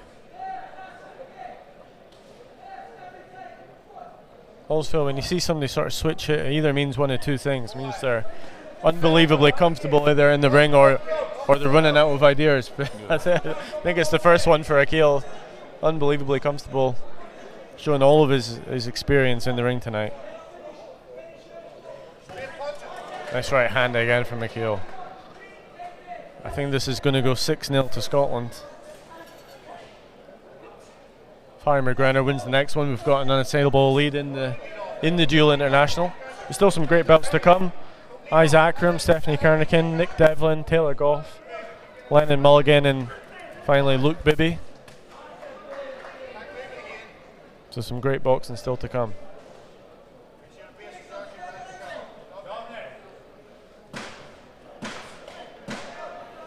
Got a few seconds of round number 3. I saw Lennon Mulligan earlier tonight. I told him he's the poster boy for this. He's got to win. Yeah. So we will pass to Craig Stephen in the ring with the official announcement here for bout number 6. Stand by.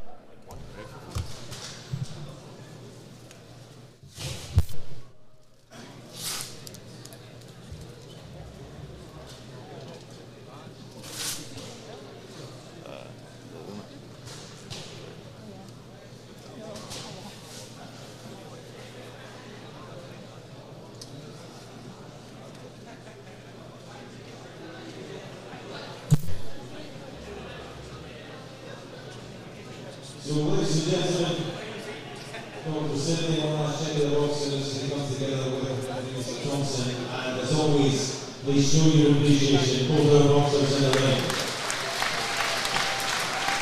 A good score, a unanimous decision, a winner in the blue corner, Aqeel, Ahmed. And please, ladies and gentlemen, as he leaves with a good appreciation, Ronnan, Downey, McConnel. Aqeel Ahmed, winner, unanimous decision. You looked very comfortable in there. How do you feel? I felt very good. Thanks. That was my first fight back since last year, so I wanted to start this season well.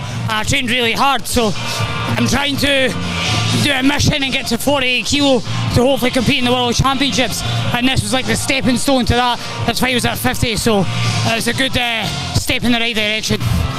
You've only had 2 or 3 contests over the last sort of 2 or 3 years. I was injured with a shoulder injury, you know, and that took me out for a year, maybe 2 years, because the leading up to it, it took a while to find it. But now I'm back.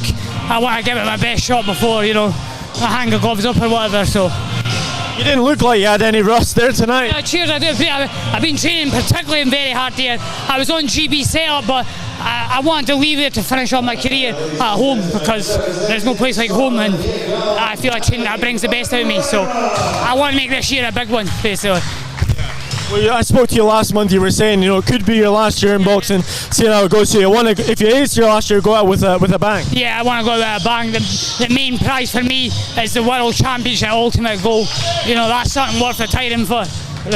You know, for whatever they have to offer. So that's my target. We'll see how it goes. There's a lot of politics involved. Anything can happen. But I want to leave with a bang before I go. You know. It's an honour to watch you perform tonight, Aqeel, and I look forward to seeing more of you. Yeah, I'd just like to thank all my support. A lot of people who bought tickets, my club at Kerr Hardy, they're really progressing me along well, you know, my coaches, so that performance is for them and whoever's rest. Thanks a lot, cheers. Well done. Thank you. Cheers. A referee for this one once again is Mr. Donald Gamble in the 71 kilo division, and this is 3-minute rounds. An elite light-middleweight contest. Introducing first the boxing out the right corner, representing Ireland, John McConnel. And across the ring, the blue corner, representing Scotland, McGrenra.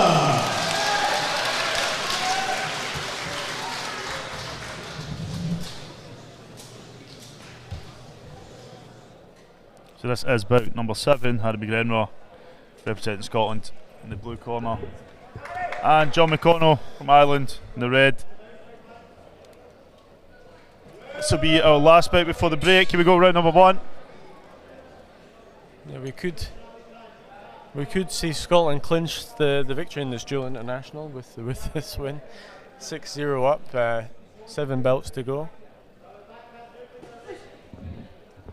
Harry McGrenra, the reigning Scottish and British light middleweight champion.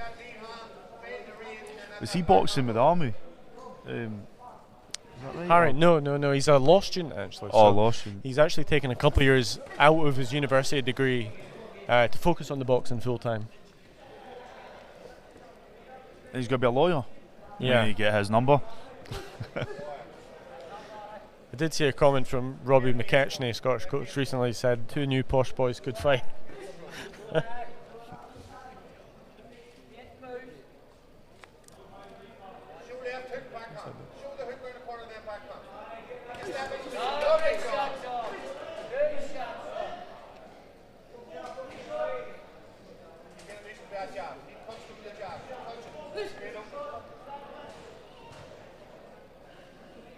Jared McCaffrey's not happy. I think it's one-sided in the ring, Jared, not in the commentary. Jared, feel free to share your comments. That's why we've got the comments open. You can disagree with us. What belt's he disputing exactly? Yeah, what's it's looked, a lot of them have looked one-sided from where we're sitting.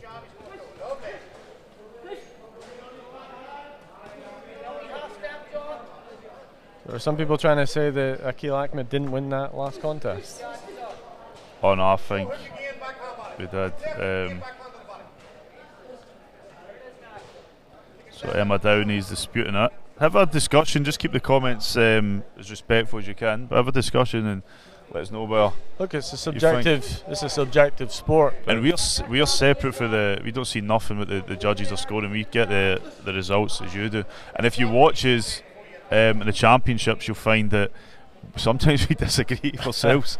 Yeah. Well, the 5 judges at ringside scored that for Aqeel, as we did. If you saw it a different way, you saw it a different way.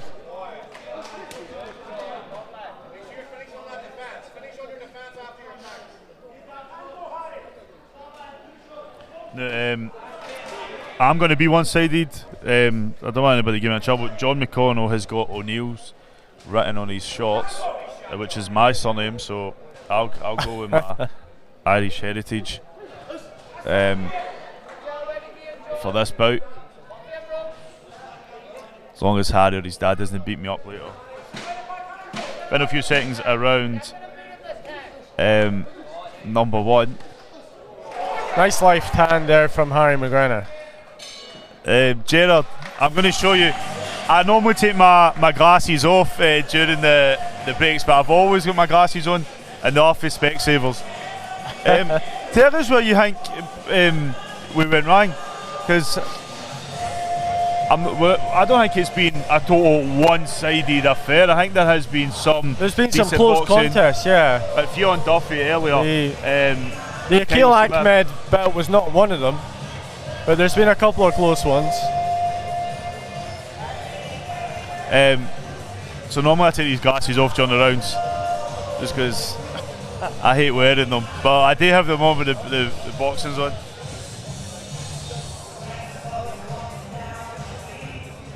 I'm guessing you're a boxer as well, Gerard. What's your record been? Here we go round number 2. For bout number 7, Harry McGrenra in the blue corner and John McConnell in the red.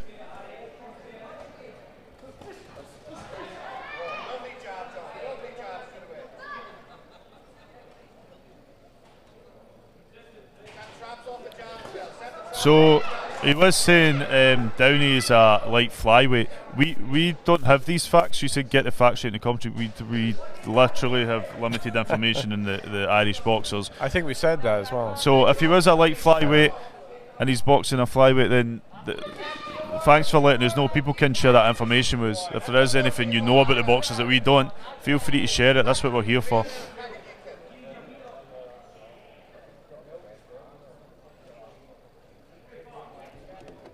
Yeah, but don't get too upset. Yeah, we've got some top officials here. The majority of them are AIBA 1, 2, 3-star officials. They've been doing this for a long time at the top level, so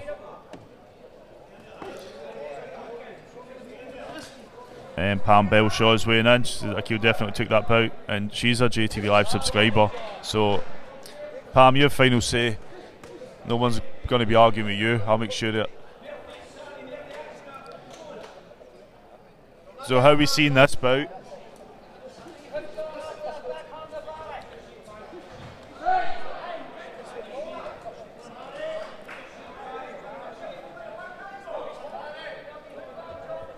I think emotions do run high sometimes. I did see last month at the Golden Gloves, I saw one of the most one-sided finals I'd seen in a while, and the opposition coach who got beat came out shouting robbery. And, I won't name names, but it was a point of discussion amongst all the people who heard him shouting robbery, because it was probably one of the most one-sided defeats you could possibly get. So I mean, I've been here myself where I've looked at a boxer and watched them, especially if it's a boxer I know, and don't always see. But I like what we're seeing now. John McConnell's landed some decent shots. We've got a game with that left. This is a closer contest, certainly. And I'm definitely not saying this, Gerard, because you were upset. So, we've got some information. Padraig Downey, it's 14-time Ulster and Co-Antrim champion, he's trained with world, European and Irish champions. I think if you look back at where you've been fair, I think it's a bit unfair to say I've no. I think the scoring's been fair as well. There's not been a robbery tonight. If you can tell us which one he thought, I mean, there's not been a robbery tonight. I'm sorry.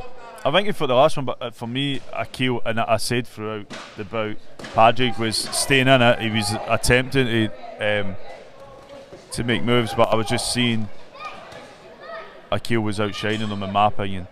And look, if there's a robbery, we'll call it. I know. We get into trouble for this shit. Yeah. Lockman, Bendel. Aye, we get we're the ones that disagree all the time. Yeah. So this is closer. This one's a lot closer, and maybe we'll see this as the weights go up. No, I think the Irish boxer is boxing well. We could see our first Irish victory tonight.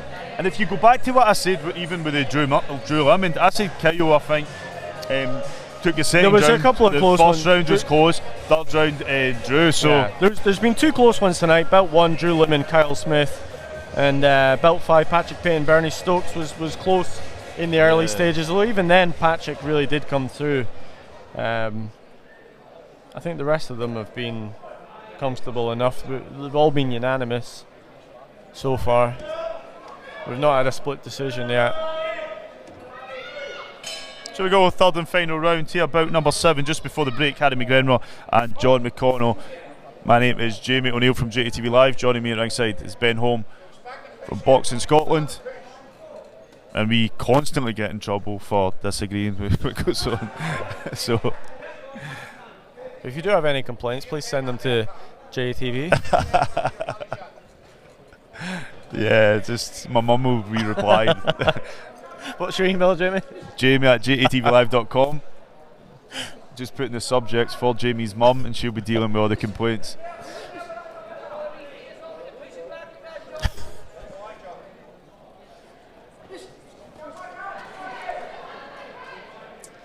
No, this certainly is one of the more closer contests tonight. We've got Harry McGrenra, Scotland, from Rob Roy Boxing Club in the blue, versus John McConnell from Ireland in the red.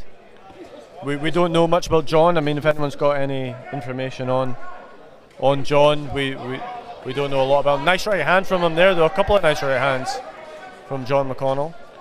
So Archie Dury, who he's been a coach through Boxing Scotland. He's travelled to Ireland. I think he's travelling to Ireland soon as well with a team. He's shared his comments, but we'll talk more about what's going on in the ring in front of us now. We'll move on. I think Harry McGrenra needs to try and not wait so long. Try and wait for the perfect shot. Nice left hand though. Landing. Ouch.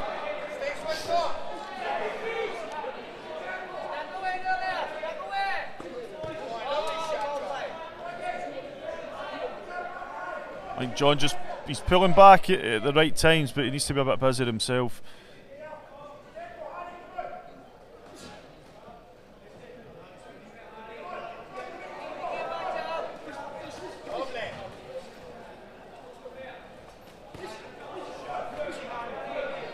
Nice right there, landing in the red corner.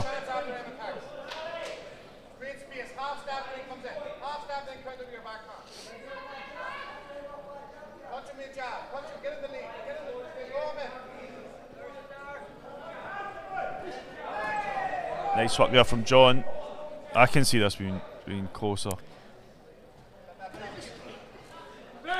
Yeah, I think John's done well throughout this bout, and we're not just saying this because Gerard was making a complaint earlier.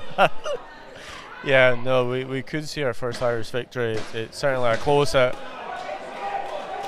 It's certainly not going to be a unanimous Scots decision potentially, although it could be. You know, I'll leave it to the 5 judges. The officials were explaining this to me like unanimous doesn't mean it wasn't close. Yeah, it could be a very close fight that's still a unanimous.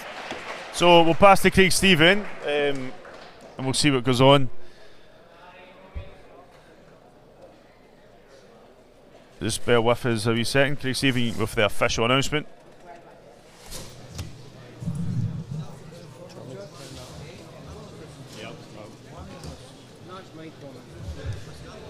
Stop circling this.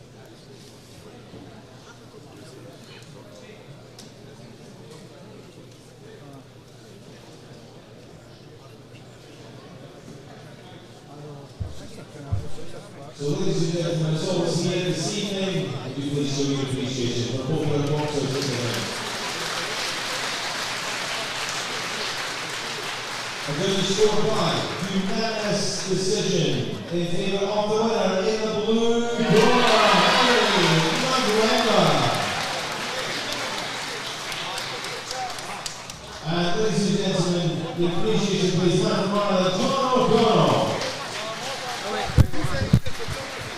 Before we do anything else, I'm going to mention this man on the apron. It's not every day, ladies and gentlemen, that you're coached by a 3-weight world champion, Mr. Ricky Byrne.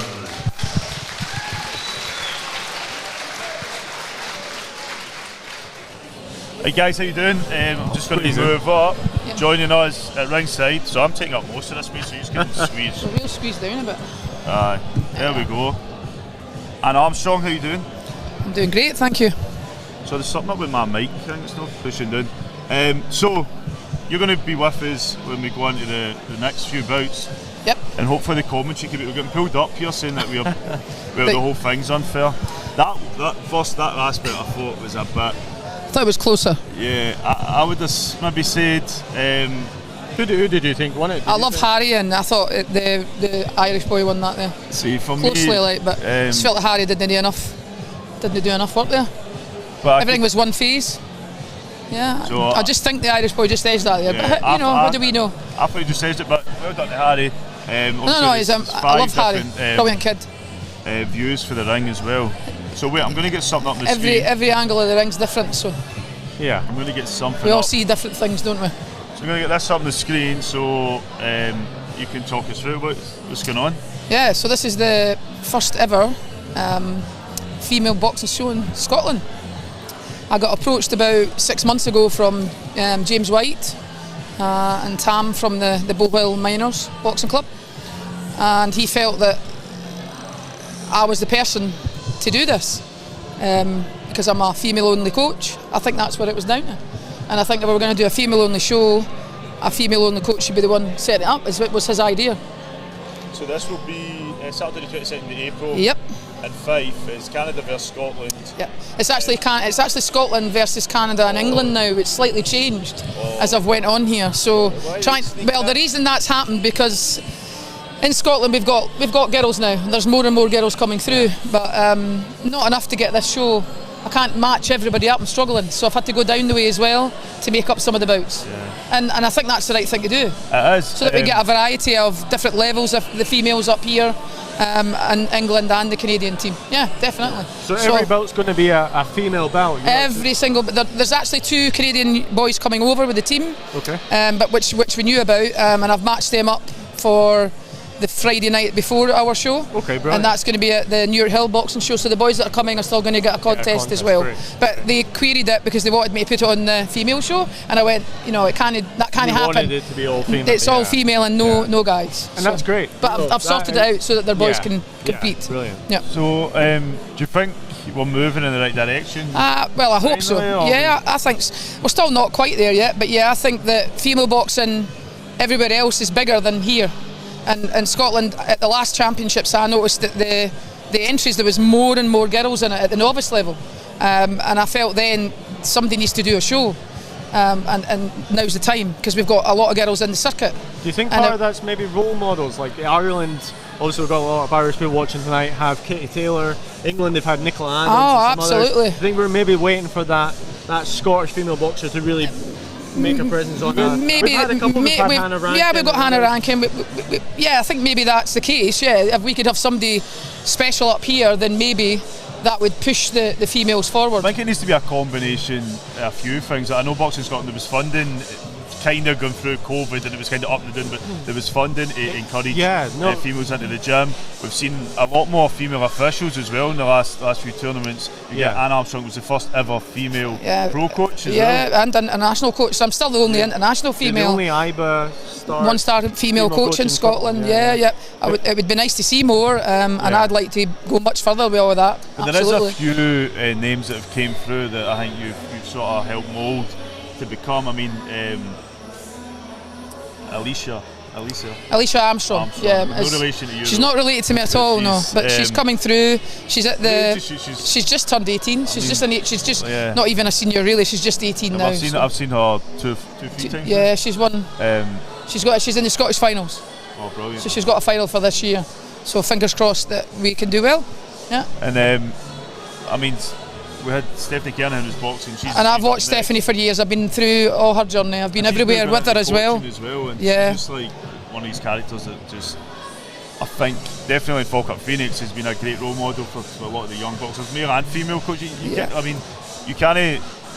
Although we want to see more females, a lot of young males that look up to you as well. So you have a great relationship with your. My team, my whole squad. Yeah, just the relationship I've built with these boys over the year, it's not just a coach, it's a mentor, a mothering figure, social worker, teacher, I'm a psychologist, auntie, uncle, grandpa, you name it, I'm everything. During, I always point this out because it's important to remember, during COVID there was when a lot of boxing gyms had to shut, that impacted a lot of young boxers that lost that. They're losing it for school, but if they had a boxing coach, I know a few like North Glasgow, there's a few boxers that went with Jocko, and I'd see some of the boys in town drunk, drinking, they were going after the rails a bit because they never had that routine. 2 young boys I brought here tonight, I won't say their names and they'll kill me, but they've just started, I've sent them to a boxing gym, just because I feel like they're lacking that discipline and that role modelship and that mentorship that you can only get in a boxing gym. And I see your team, I mean, you travel. I travel a breadth and length of the country, I travel everywhere, I enjoy all of it. I enjoy the club level that I still do, but I really, really enjoy this level. I think the whole Scottish team tonight have done absolutely amazing up to now, and I'm sure the rest will do absolutely amazing. Yeah. Of course they will.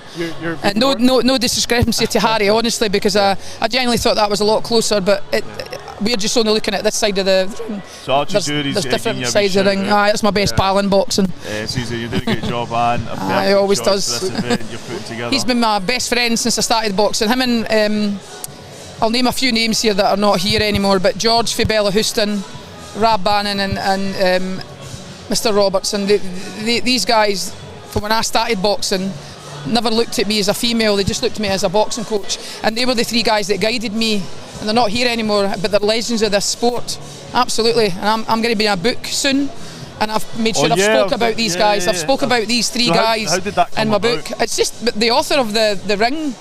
It was a friend in England that knows him, who knows me through the martial arts world, and had said, you need to send this woman a message. You've no idea what she does in boxing as a woman. So he got in touch with me and just said, look, I would love to do a story on you in my next book. And I went, yeah, I would love to do that. Why not?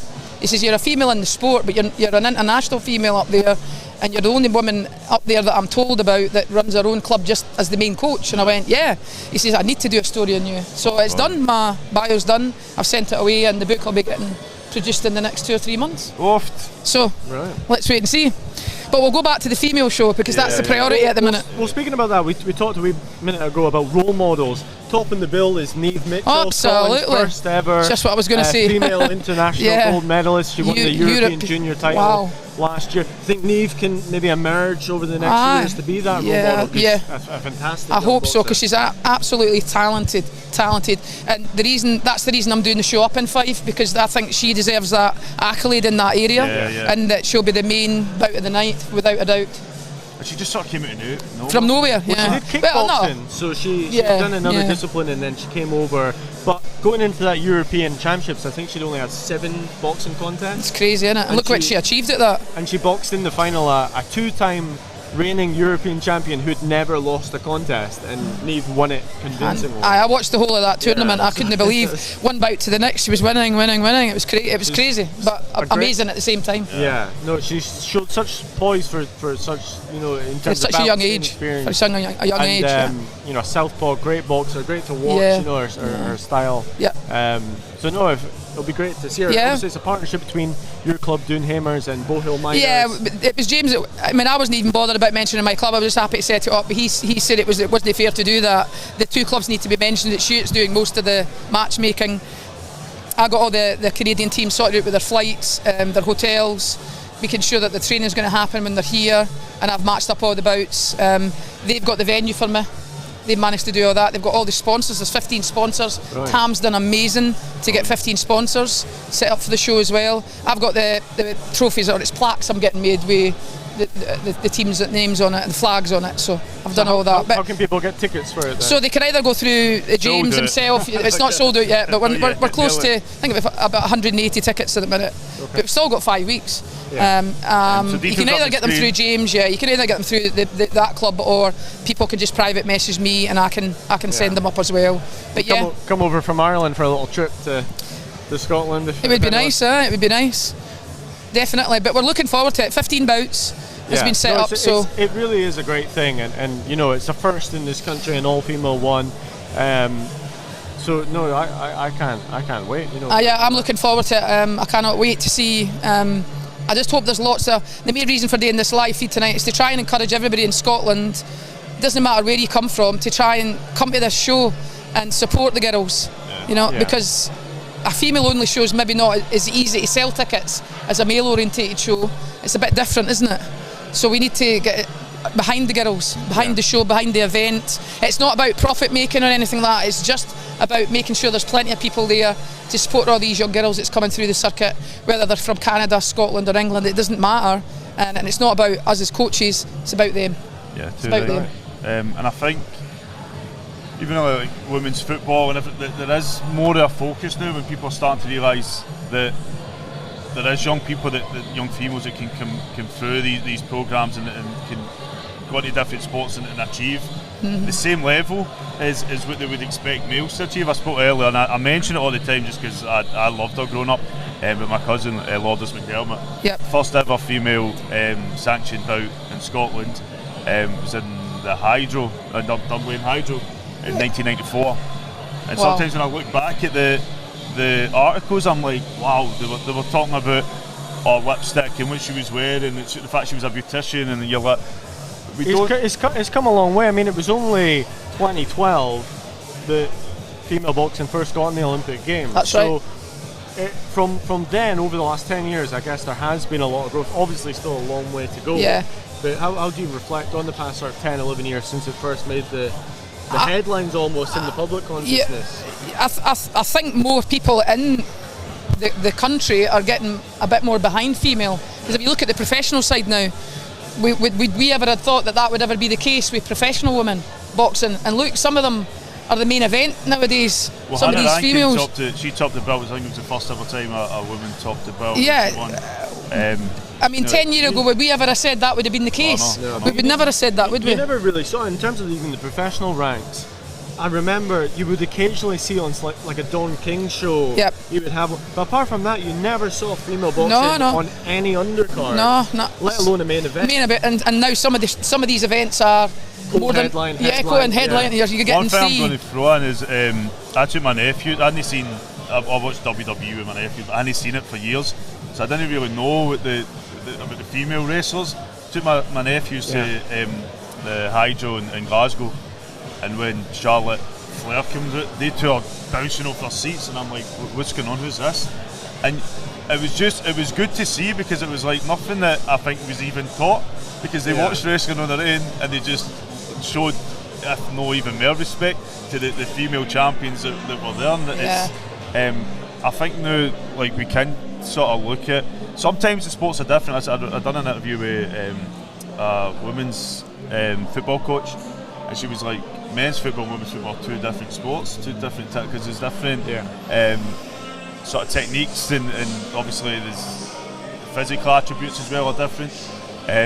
But with boxing, I mean, I could watch Stephanie Kerr, and I'm looking forward to, because Stephanie's been around such a long time now. I mean, I can't wait to see her. Actually, it's going to be brilliant. But there's not just her. We've still got Megan up there. We've got Caitlin now as another senior. They're all looking really. As well. Brooke. Obviously Brooke. And Eve. And there's some of the other younger girls up there. Dion, Poland. I hope she sticks in, because she's great. She's fantastic. She's been. I just hope she does. I hope she's got an opponent for the Scottish for this year. I think she has, hasn't she? That's sometimes I'd like to see her in the final. I think so, yeah. Sometimes they don't get an opponent. Last weekend at the Southside show, we seen young Lexi Clark. She was boxing. He had quite a few. He had 2 or 3 girls on, didn't he? Yeah, but Lexi Clark was boxing Suran. It was her first bout, and Lexi is like Scottish champion. Yeah, and you're to get to Suran for taking Lexi's first stoppage, but I mean, Suran stepped up. It's almost like the opportunities are limited. Who are you going to box? Yeah. Box first. And it was great for Suran to step up so Lexi could box in a home show, because sometimes you go to home shows and it can just be exhibitions for females. No, they're just but they're taking the real bouts now. There's no shying away anymore. But that's because there is a bit of growth now. There is definitely a change, and I can only hope that we do this female show and then we build on that, and Boxing Scotland start the programme and develop girls. Hopefully that happens. I hope that's the case, because we need to do it. We need to do it. I know. We need to have a team. We need to build a squad, but we also need the commitment from the girls and the dedication and the turning up for the training. It's a two-way thing. So good luck with the show. I'm going to be there. You're coming up anyway, aren't you? Yeah. We'll be there. Marianne, I spoke to Marianne tonight. She's going to be coming up. You've got a few people. She's coming up. Yeah. She's coming up. Special guests. Yep. I've always got something up my sleeve. But yeah. So there maybe it's not definite yet, but we've sent. I think Marianne sent the message to the. What do you call her? The sports minister. Couldn't think of the word there. Sports minister. And she's a lady. She's a girl. She's a woman. Sports minister? It's that woman, wasn't it? I've seen her before, but I can't remember her name. Things might change. Yeah. Or is it she? Is it still her? Is it? I'm not sure. Shona Robinson. So she's so hopefully she'll. People are changing in the government daily. Yeah, might change. At the minute, we'll be sending this to you, Shona. If you are still the sports minister, then we've got a great event for you. Marianne's done it anyway, so let's hope she can. She's wanting to come to an event where it's an all-girl thing, so this would be an absolutely prime opportunity to be at this, wouldn't it? So hopefully. I'm going to have a 2-3 minute break before we go back to the bouts. Anne will still be here. I'm going to watch Stephanie's bout. Yeah, that'll be lovely. You're going to stay for the commentary for the next bout? No, brilliant. Yeah, definitely. Right, Stephanie, why not? We'll be back in a few minutes. Just going to grab. I feel like I'm starving, so I need like a packet of crisps or something. But we'll be back in a few minutes. Sky Sports. A Mars bar. But we'll be back in a few minutes. Don't go anywhere. Who's won? Joe Cunningham. Before you go, Scotland's won the 7 out of 7 so far. Still 6 contests. Yeah, all could change. 6 contests left. We'll be back in a few minutes. And don't go anywhere. But I'm not. But we'll be back in a few seconds, guys.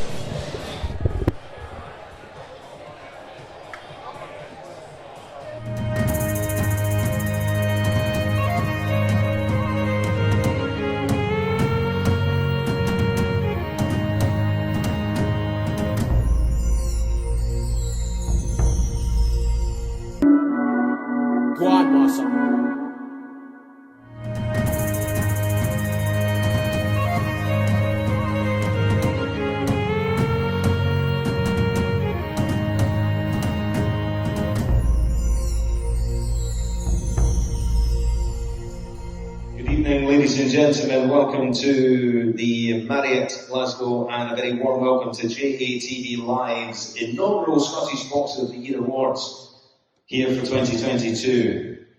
This is the brainchild of Jamie O'Neill from JATV, and this was originally scheduled for the autumn of 2020, but the global pandemic put paid to that. So here we are. And tonight is a culmination of a year's work that has seen over 1,000 nominations submitted over 15 categories. Over the evening, we will recognise the nominees, we'll celebrate the winners, who our judges have painstakingly debated over. One thing we have learned is that every single one of these nominations is as important as the other. And there's no award show in the world that could truly reflect the amazing work which happens every day in every boxing gym around Scotland. This weekend sees the start of this year's Boxing Scotland Development Championships, the novices. It returns, and it's absolutely fantastic to think that some young boxers are stepping into the ring competitively for the very first time. And for them, their careers are only just beginning. For a wee country, Scotland punches hard. From each of these novices all the way to the top, the likes of Edinburgh men, Johnny Hill and Tansy Lee, to Benny Lynch, to Jackie Patterson, to Dick McTaggart, MBE, the greatest boxer never to turn professional. Still, he became a world champion in 1956 when he won Olympic gold. 1966 brought us Walter McGowan, the 70s, Ken Buchanan and Jim Watt. In 1984, Edinburgh man Murray Sutherland, he became the IBF 154-pound world champion. Murray emigrated to Canada, but he's still a Scotsman.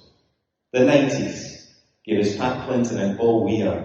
The new millennium brought Scott Harrison, Alex Arthur, and 3-weight world champion Ricky Burns. And in May 2021, Josh Taylor became the first Scot and only the 6th boxer worldwide to become the undisputed champion of the world in the 4-belt era. Yes, Scottish boxing. It tells a beautiful story. And it's really those stories that we're hoping to celebrate here tonight. So you're watching JTV Live's coverage of Boxing Scotland's Dual International with Ireland. My name is Jamie O'Neill. Joining me throughout the night is Ben Holm from Boxing Scotland. He'll be with us in just a moment. And for the next few bouts, we'll have Anne Armstrong, who spoke earlier about the event she's got coming up. So just bear with us. I'll move up and let Anne in. There we go. Squeeze in. Grab your mic. Hope everybody can hear me. I'm starving. You get anything to eat? I had chips, cheese, curry sauce. Oh, that's disgusting. I went and bought Pringles there. I didn't really eat it, to be honest. So we're looking for Steph now. Oh yeah, a few comments coming in. We'll read through some of them. See who's been saying what. Huh? So let's see. We've got Elise O'Rourke supporting Stephanie. Auntie Steph, she's called her. Yep. Carlin McIntyre, just talk about you. Anne's a great woman, especially for female boxers. Thank you, nice. Caroline. Isn't that nice of you to say that? Eh? I used to love watching her son. In fact, he's got his next pro fight coming up in about 4 weeks, isn't it? I'm sure I've seen it on Facebook today. Last time I saw him boxing an amateur was at their last show when he boxed that young lad from Alex Arthur's club. Can't remember his name. Saul. Yeah. That was the last time I seen him. That was his last amateur fight. But he's doing well in the pros. Jenny, Marjorie Banks, and Marjorie Aitken saying hello. And let's see, we've got some Stephanie, comments. yeah. Some of the Irish team, I think they are. I know.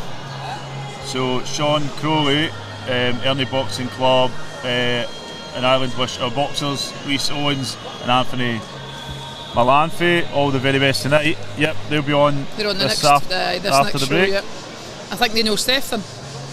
Saying something about Steph there. We also wish Steph to Kernachan all the best. She trained with Ernie Boxing Club in Devlin for 12 months, about 6 years ago. Very good. That's something we didn't know. I never knew that. Did you know that? What's that? Did you know who Stephanie boxed with 6 years ago? One of the Irish clubs. All right. Yeah. No. They've just put a wee statement up there saying that. Yeah. Ah, okay. So that's what I mean, this information's good. Yeah. Let's see. So she trained with the Aaron Boxing Club in She kept Devlin that one quiet. 12 months. About 6 years ago. Right. That was her out exploring so she could pick up tips for the night. I was speaking to some of the other people ringside who was watching, and I think there was a couple other people who thought maybe McConnel should have got that last win, but everyone seems to be in agreement. The 6 before that were all really Scottish. Scottish winners, There really wasn't any. Take nothing away for Harry, guys. No. But No, I don't just think- feel for me it was Connor, but nobody seems to have any dispute with the first 6 that went. No, they were Scotland's way. definitely Scotland's wins. Yeah. Harry did And brilliant. a couple of Irish moaning. They will be, because I think they thought they got that 7th bout, and I think they just staged it maybe. So. And it happens when, I believe we went to Ireland last year and we lost 8-0, so it happens then, doesn't it? It does happen, yeah. So Heather Kernachan sending our love and support for Stephanie, who's up family, next. We've got Dina Park, who's supporting Nicole. That's good. Welcome to JTV Live. So that'll be something from Ireland, isn't it? Yeah.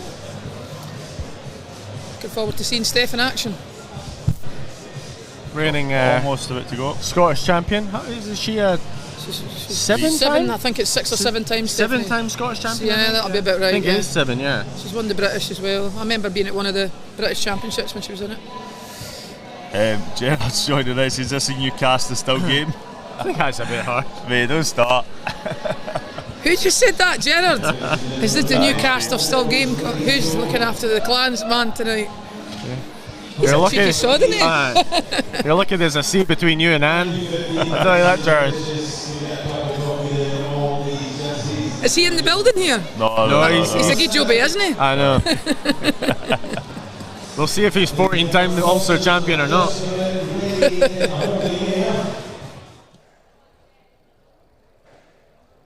Ladies and gentlemen, welcome back to the action. Second half of our Scotland-Ireland dual match. This is contest number 8.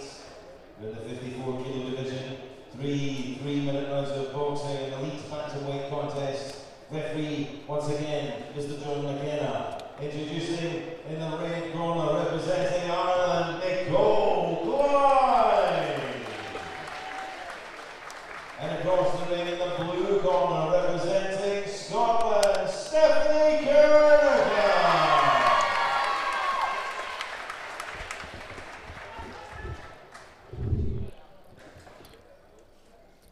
So welcome back. This is the second half of the Scotland vs Ireland dual international. This is bout number 8. Stephanie Kernachan from Scotland in the blue corner and Nicole Clyde from Ireland in the red. My name is Jamie O'Neill. Joining me at ringside, Ben Holm from Boxing Scotland and the amazing Anne Armstrong. This is round number 1. I do believe Nicole boxed for Northern Ireland at the Commonwealth Games last summer. I think she's one of the few Commonwealth Games boxers on the card. Yeah, that's right. Yep. Nice wee quick start there from Stephanie. But Nicole swivels round, which is something you teach in the gyms. Get to that danger. Yep.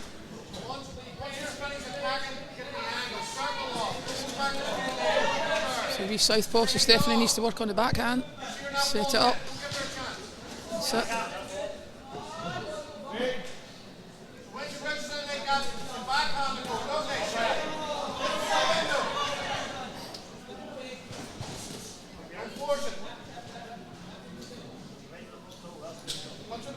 So edge in.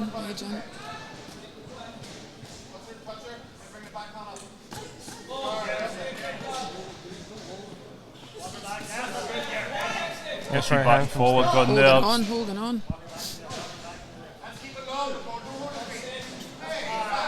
An account here from Nicole.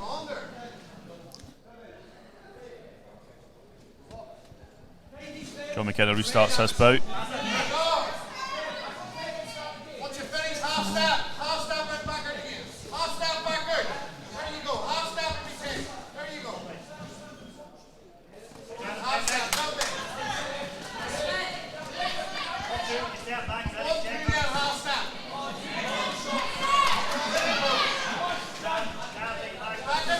Steph, don't step back. Use your feet. Angle, change the angle.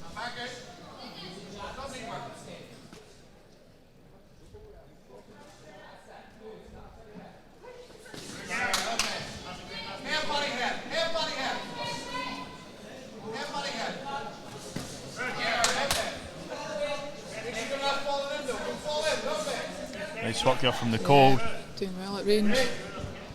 Good to share 1-2, yeah. Do you think that's something they could fire a box up when they get a standing count against them that they maybe feel wasn't deserved? Do you think I think that's what's fired up the girl, from Ireland. She's good at range. She's got nice long shots. She's been very strong since that standing count. Yeah. Which did seem a little bit soft at the time, but obviously the referee John McKenna's the one in there. He's up close. He's closer than us. Nice left there landing from Nicole. Yep. Stephanie now fires forward. Last 10 seconds of round number 1. Do you think it could go against the boxer who gets it as well, because they get that standing count and they maybe go looking for the shots instead of boxing sensibly, keeping calm, keep your composure. I think she's still held it together there, to be honest with the Irish girl. Go for round. She's got lovely long leverage. Yeah. How do you go for that one? Obviously Stephanie did get the standing count. The judges don't need to go. They'll not necessarily account for that. Yeah. The standing 8 counts doesn't always mean you're going to win the other boxer's going to win the round. It doesn't mean that. So there was a strong second half of the round from the Irish girl. Yeah, I think she did pretty well in that round. Yeah. Stephanie needs to work on angle. She needs to stay off that straight line that she's doing. Try and move off to the side and get her own backhand working. And when she is close to this girl, let her bent arm punches go, top and bottom. But she needs to make this girl miss her jab straight. She has to make this girl miss a straight punch because she's a southpaw, so she's got to making sure she's away from that side of the target area. She'll step it up here. Yeah, no, she knows how to bite down on the gum shield like the punches. We saw that in the Scottish final last year when she won the elite title for the 7th time, beating Maggie White, I believe. That's right, that's right. That was a victory of tenacity and aggression from Stephanie that night. So she gets this close now. This is where she needs to work now. Work her way out. Yeah. Working the bent arms that she likes to throw. There we are. She's going to want to fight this at close distance, and the Irish girl's going to want this at long distance. Yeah, she's got to cut the distance down. There's absolutely no doubt about it.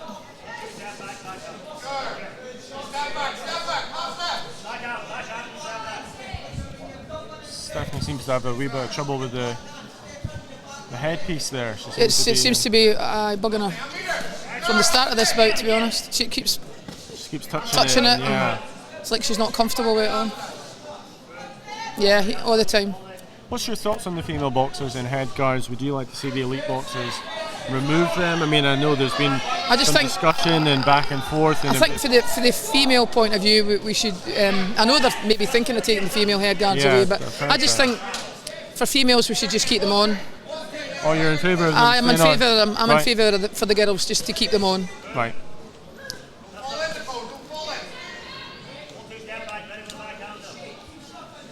What's your thoughts behind that in terms of having the females have them on rather than the... I just think women are different genetically different from men. I didn't think it would be nice to see women with lots of cuts in their heads and their eyes. And, you know, from a female point of view, we're still feminine. Yeah. Hair is the other thing. A lot of the girls have long hair that fight, and and even though they tie it up or braid it, or braid it, it's still there. You can't take that away. So Nicole's doing well here. Like she's doing, she's controlling the distance pretty well. When she has gone for the head, you can see Stephanie is blocking a lot. When it comes, she's got her guard up real nice, and Nicole's sort of switching to the body when she can.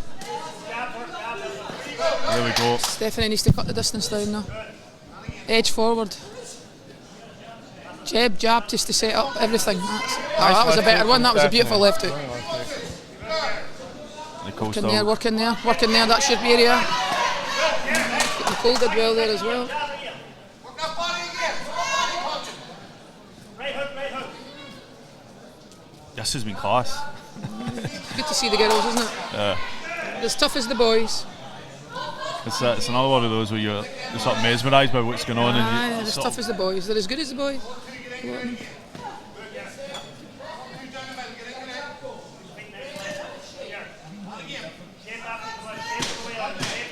Final few seconds around number 2 now. Nice left hand there from Nicole. From Nicole again. She's been relentless in this round. Absolutely, yeah. Well done.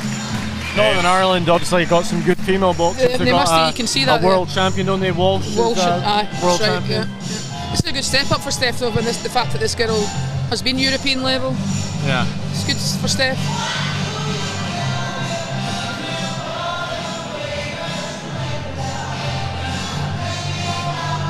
So we've got one more round left here for bout number 8. Another 5 bouts after that.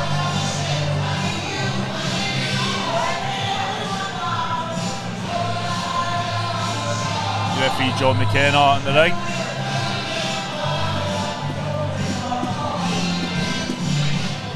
So do you agree with the headguard staying or going for female? What do you think? I'm open either way. You're I mean, open it's, either way, it was interesting for your opinion. Yeah, my belief is, it's just, I think the girls, from the point of view, are getting cuts and just, they're females, and the hormonal level and it's different for women to men, and as I say, long hair.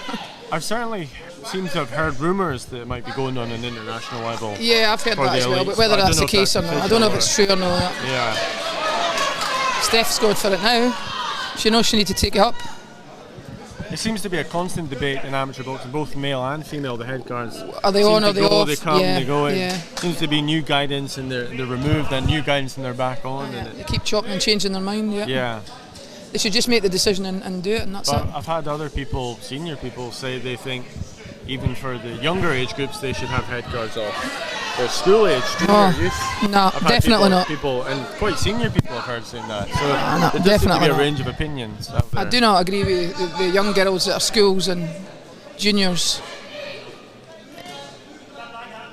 At that age group, they should have a head guard on. I mean, no way should they not. For me, under 18s, I think the brain's still developing. Oh gosh, male and female, they should. So we should just put these head guards on to protect them as best we can. Whether it truly protects them or not, we should just do it anyway. Yeah.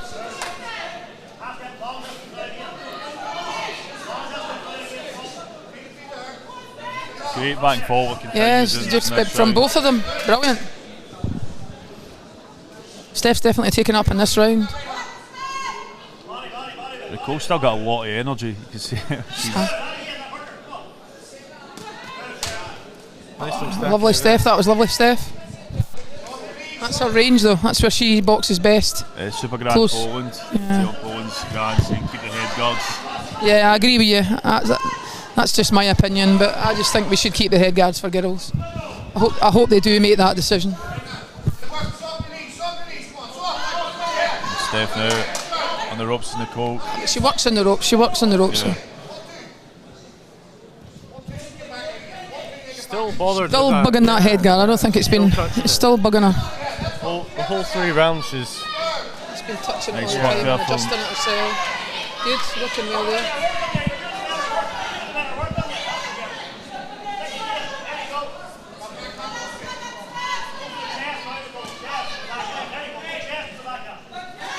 Whoa, lovely right hook there. This has just been a great boxing match. Just lovely to see the two girls, yeah, absolutely brilliant.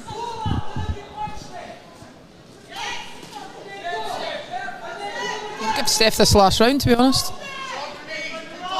She's good. She stepped it up. I think a lot's going to depend on that first round. Great left hook from Stephanie. Because that there was standing count. It was quite a strong finish from the Irish girl. Yeah.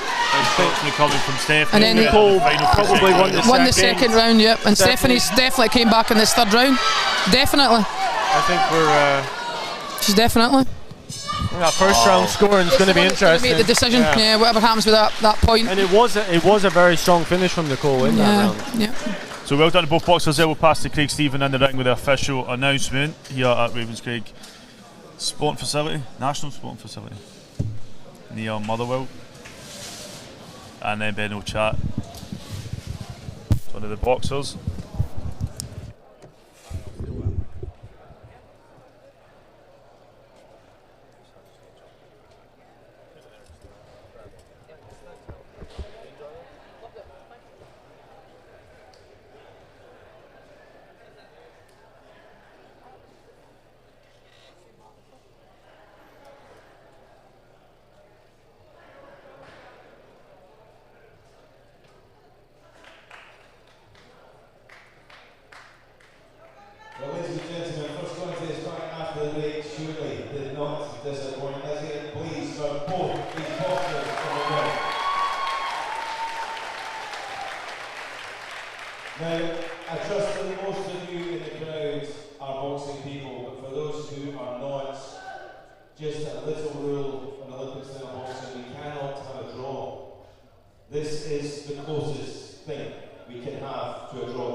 Stephanie, winner, very close contest. It was a 3-2 split.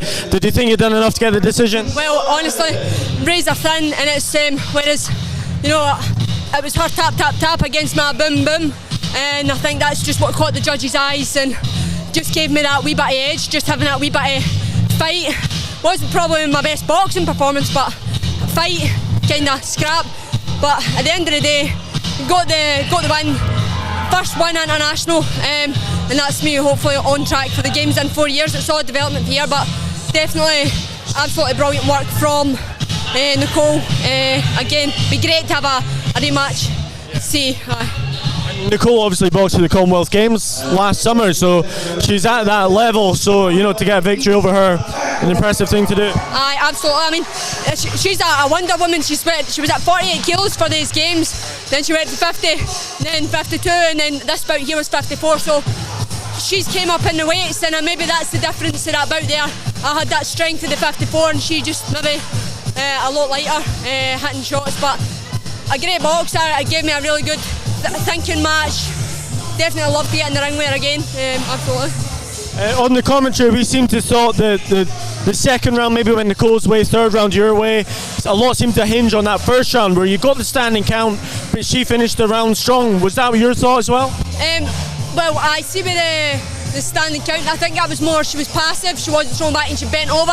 I can't remember what shots. I think it landed a body shot and a head shot, and she just kind of turned away a wee bit. So although she might not have been hurt, it just to the referee, to the judge's eye, that looks like she's maybe turning away, but that's a lesson learned for her. And we all know a standing count doesn't change the way the bout is one punch, or you know, the count doesn't really mean for anything unless you get several. But it was a razor thin contest, one of those you can flip the coins, and just really glad that I was on the right, well not the right, but you know what I mean, on the positive side. It was one of the most entertaining contests of the night, but it was a great advert for female boxing. From your point of view, are you seeing a growth in female boxing? There's going to be an all-female show next month in Scotland, the first ever that's been organised. Is that a great thing from you to see? No, that's history in the making right there. An amateur show, all women, from novice to, you know, I've been to the World Championships, and then Niamh Mitchell headlining the show, made history, you know, first woman to win a gold at a major international tournament, and she's won the gold at the Euros. So absolutely, it'll be brilliant. I think I just need to see like with my calendar. I'm hoping to get on that show as well, but it'll be absolutely brilliant, and hopefully young lassies will look at this, look at the bouts and go, I can do that, I want to try that. Well done tonight, Stephanie, and look forward to seeing more of you in the future. Thanks very much. See ya.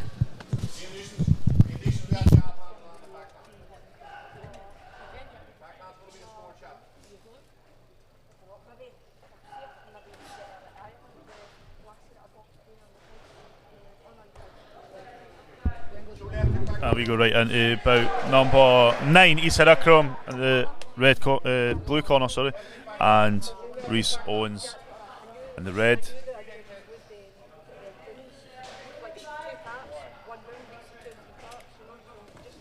Yeah, we get pulled up there for the music. Oh, did we? Yeah, like literally stopped and said, stop playing music. Oh, right. I can't resume, so we're going to need to maybe watch. It's the AI technology for you. Yeah.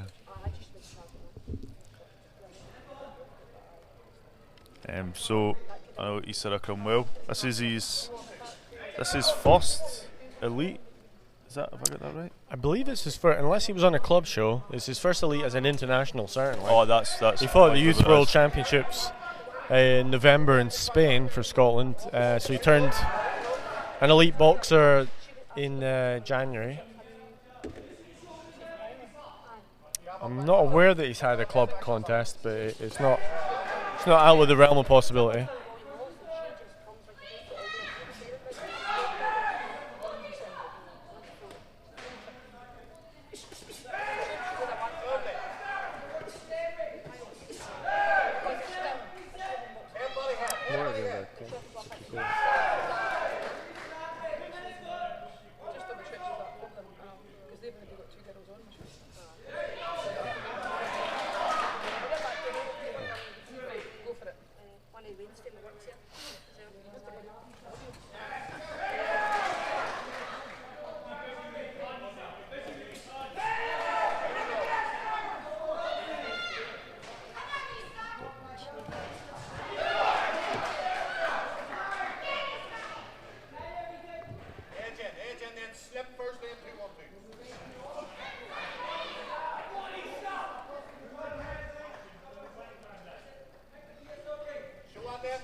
Nice work there from Issa Akram.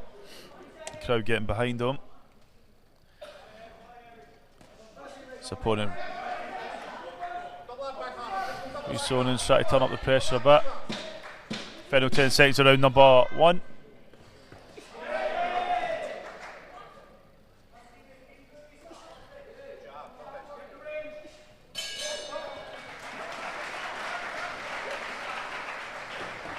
So that's round number 1 down. We're going to have to really bring the volume down for the music, so I don't know if we can talk that much. We'll try. I think Craig Stevens ramped his music up. So we have 4 more bouts after this.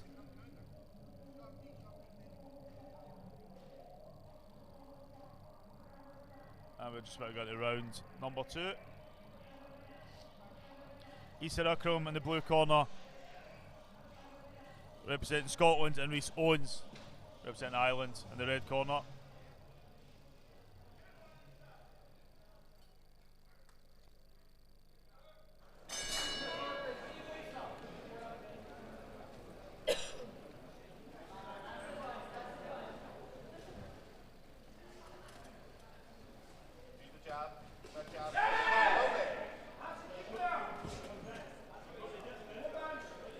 Nice work from both these boxers early round.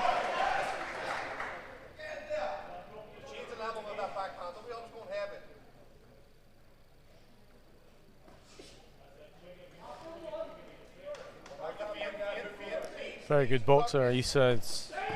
Brilliant work there from Issa.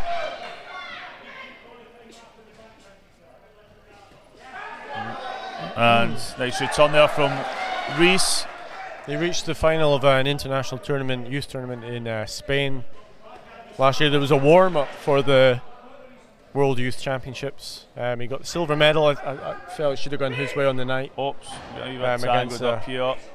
against a Puerto Rican boxer. They actually then fought each other at the World Youth, with the Puerto Rican again getting the victory, although that time I think the Puerto Rican did deserve it on the night.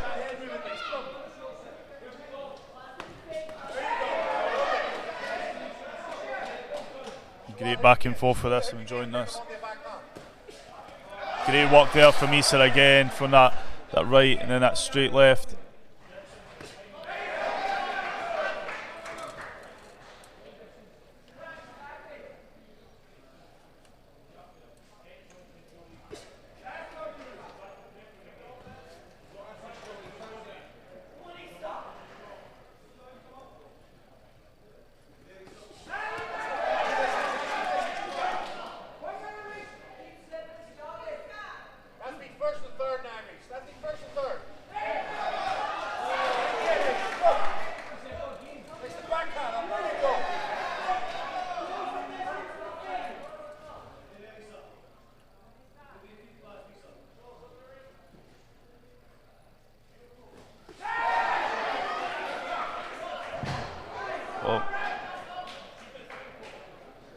Issa returns the favour for running the round.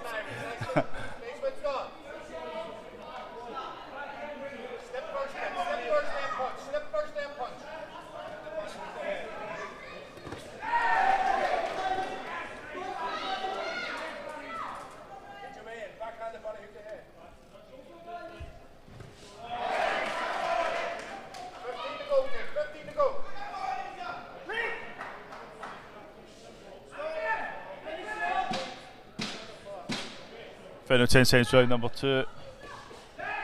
As Rhys now aims to turn up the pressure.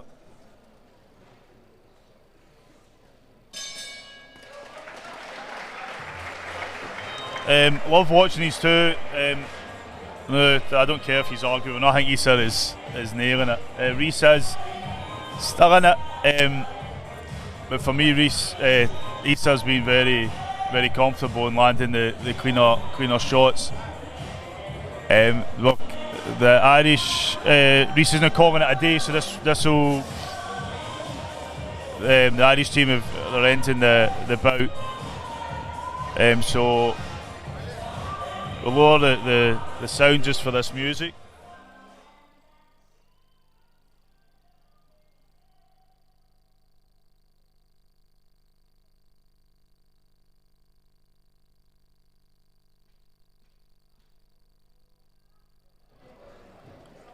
So there's a few technicalities. Rhys took his gloves off, he's been asked to put them back on.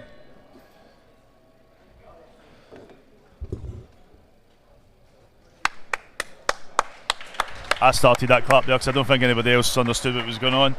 So we'll pass to Craig Stephen, who will announce Rhys as the winner, and then Ben will grab him for a chat.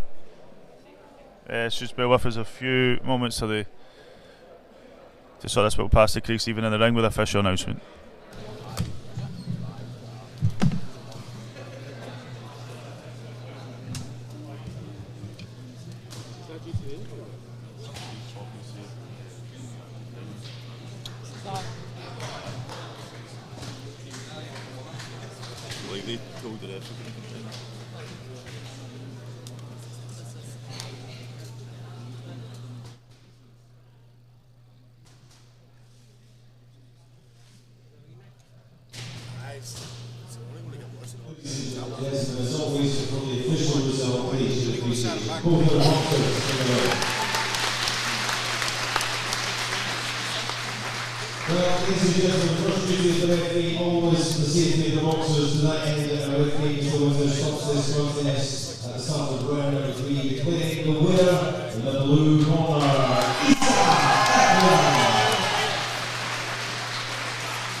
Issa Akram winner.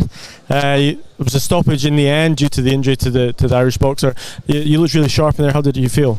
No, I felt really good. Just before the fight I felt calm, felt relaxed, so I just knew if I boxed the way I do, I'll put in a good display, and that's what happened. Second round stoppage. That was your first contest as an elite boxer, is that right? No, that was my second contest. I had my first one last week, so going good so far. Do you know what I mean? Yeah, it's really good. Your first at international level though, so international level, so I felt really good. You know, I felt a lot of pressure before this. I just thought, first international, I need to get the win. So it feels good, man. You had a good 2022. You know, you won an international medal, some youth tournaments. You competed at the World Youth Championships. What's your plans for 2023? 2023 is my first year senior, so just going to see what happens. But I'm hoping to go to the top this year. Do you know what I mean? Just do as well as I can and hopefully get to the top. Yeah. Well done tonight and look forward to seeing more of you in the future.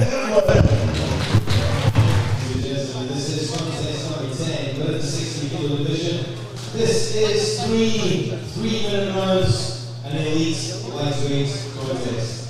In charge of the action, once again, one of Scotland's finest, one of the world's finest, Mr. George Brown. Introducing first, boxing out on the red corner, representing Ireland, McKee.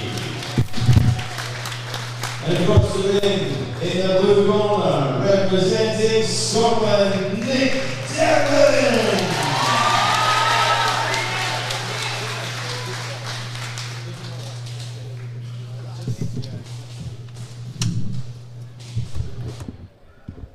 So we go about number 10, Nick Devlin, representing Scotland in the blue corner, and Lee McKee from Ireland in the red.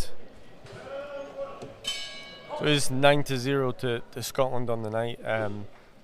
I think a couple of them could have gone Ireland's way, if I'm honest. But by and large, it's been a great night for Scottish boxing. You know, I think 6-7 of them are undisputable Scottish victories.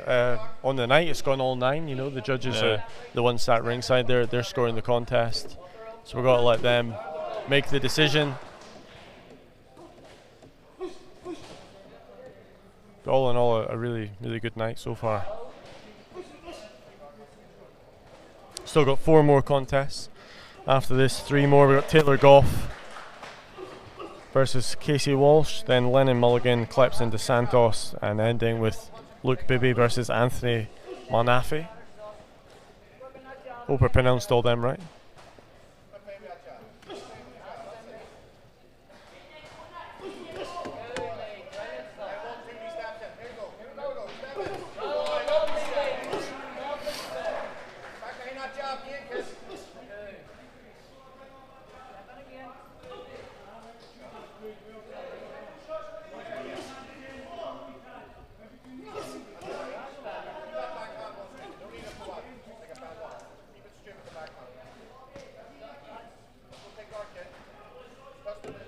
Nick Devlin from O'Neill's Boxing Club, is that right, Jimmy? Yep. A few senior O'Neill's guys in there. Interviewed him a few years ago on his home show. I believe he's a European medalist. Yeah, he's been busy ever since. So that's the last time I was able to chat to him. He did win the Western Districts last year. I tried to catch him after that, but he was heading straight down south. Yeah. I think he did get beaten the Scottish semi-finals to Kieran McMaster, if I believe. I seen Kieran earlier. You seen him? Right. Earlier. Well, he was in. I'm sure it was Kieran. Maybe scouting the opposition. Yeah.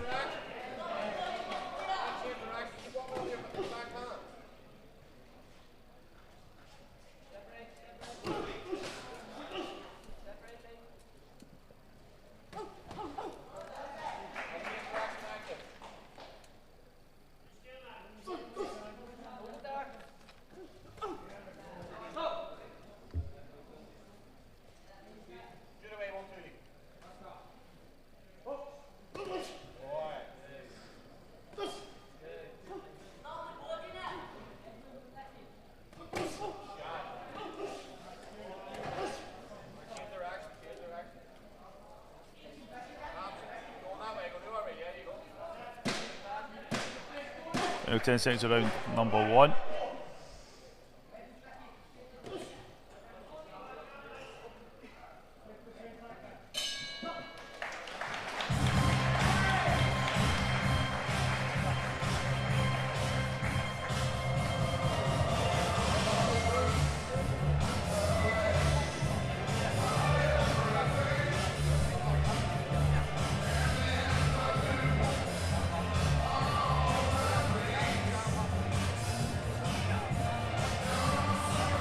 So yeah, we're going to go a bit quiet when the music plays.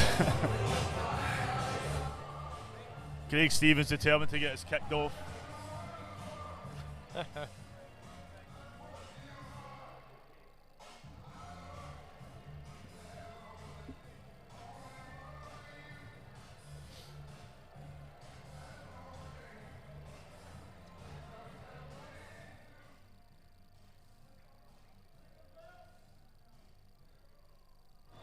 So we're going to round number 2 between Lee McKee from Ireland and Nick Devlin from Scotland.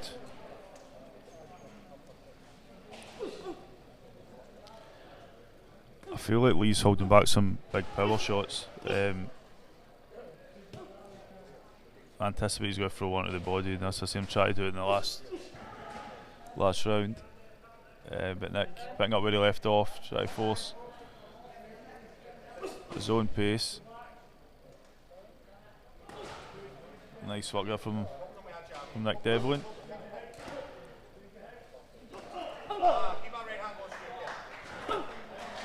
Nick's just been in the right place at the right time just to force Lee to miss a lot of what he's throwing. Nice work there from Nick as he throws a few combination shots.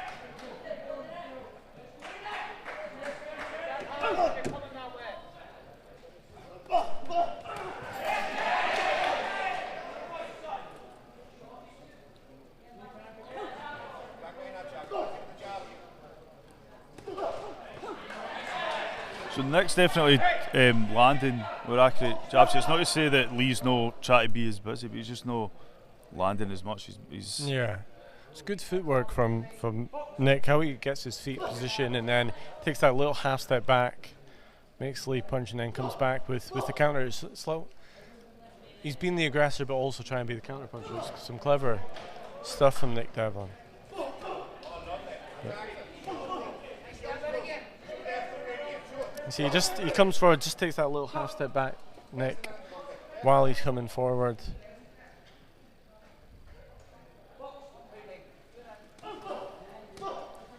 Just trying to draw the lead from Lee and then counter over the top of it.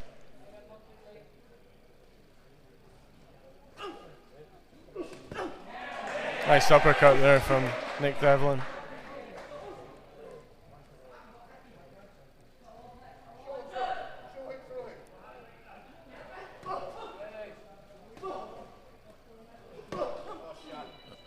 Sneaky body shot there for Lee.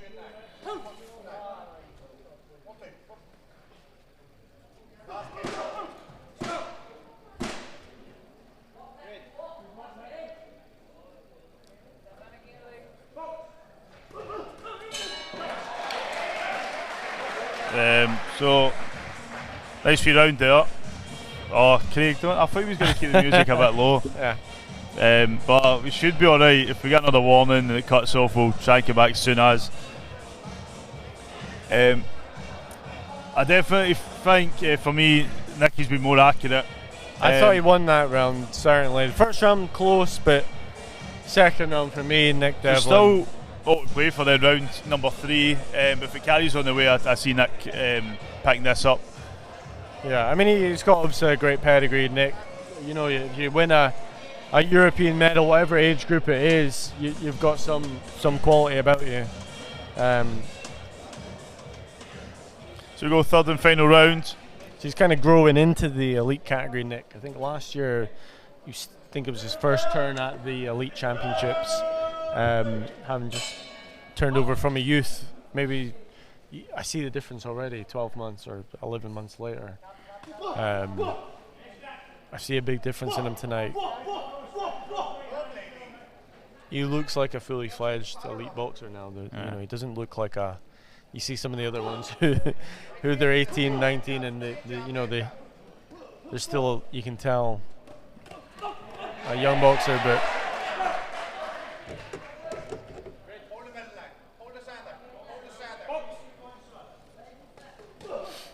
He won the Western District Championships, didn't he, as well, recently, a couple of months ago? Say again? He won the Western District Championships. Yeah, I've seen him there. In November, was that? Yeah, it was right. End of November, yeah. Can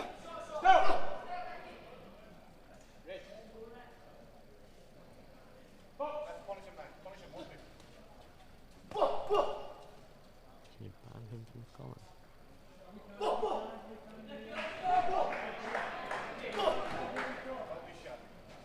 Not from the stream, but.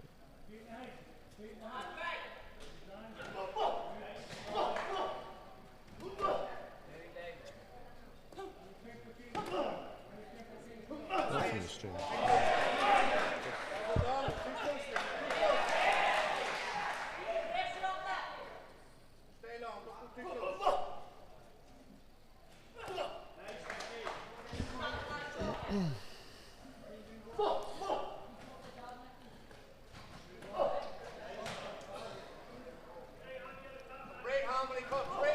Nice right hand there from Nick Devlin.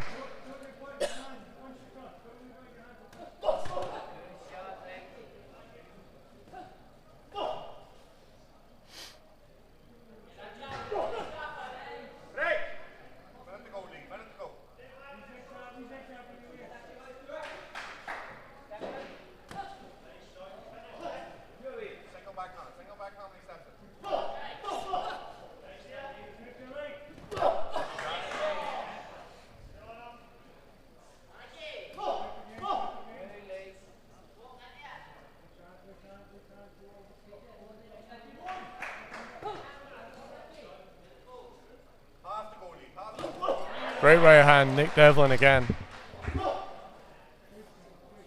I mean, I mentioned it already, but it's the footwork from Nick Devlin that's really impressing me. I think he's winning this from his footwork as much as he's doing from his punching. Just getting it into position. He's constantly ready to punch. He's on. His balance is perfect.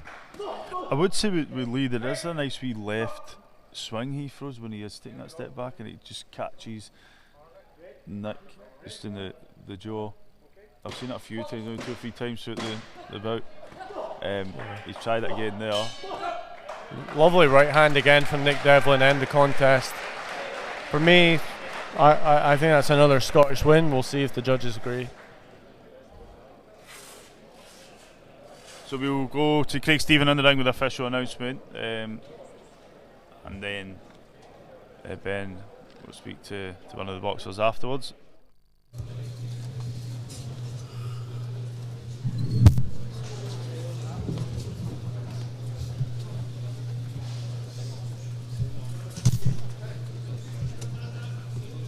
Ladies and gentlemen, as always this evening, please, due appreciation, go to the boxers in the ring.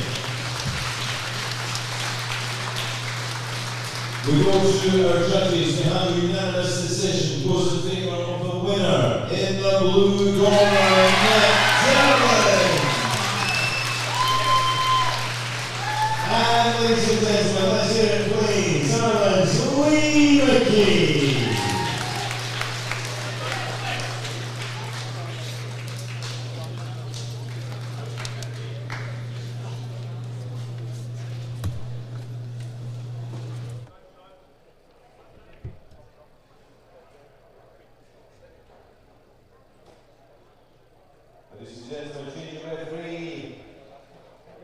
Unanimous decision. How did you feel in there? Good, felt brilliant. Good to get the first one of the year out of the way.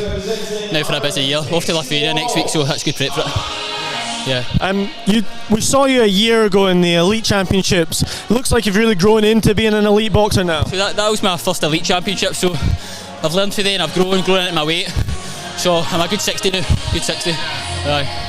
Just admiring your footwork actually, the way you were able to apply the constant pressure, you were taking that little half step back, you were sort of always on bounce, ready to punch.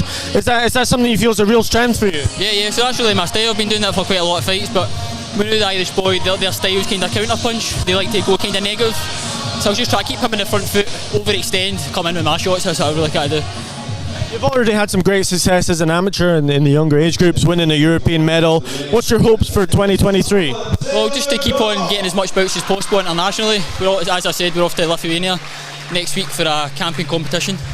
Then we've got a Spain training camp, so a lot of busy times to improve even more, you know. Aye. A great performance tonight. Look forward to seeing more of you. Thank you.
ladies and gentlemen, contest number 11 in the 57 kilo division. This is the three-minute rounds of boxing youth featherweight contest. A referee in charge of the action for this one, his final assignment of the evening. Ladies and gentlemen, Mr. Jim Smith. Introducing first, boxing out of the ring corner. He represents Ireland, he is Casey Walsh. And across the ring, in the blue corner, representing Scotland, Taylor Goff.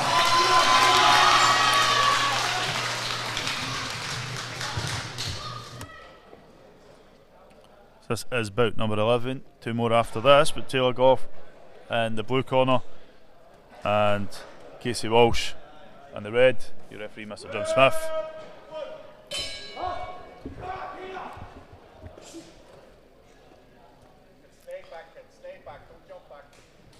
So there's a few good boxers called Walsh from Ireland. I don't know if there's any relation here. Yeah. I think it's McKee and Aiden, I think, are the two world champions. I could be wrong. I'm sure somebody will correct us.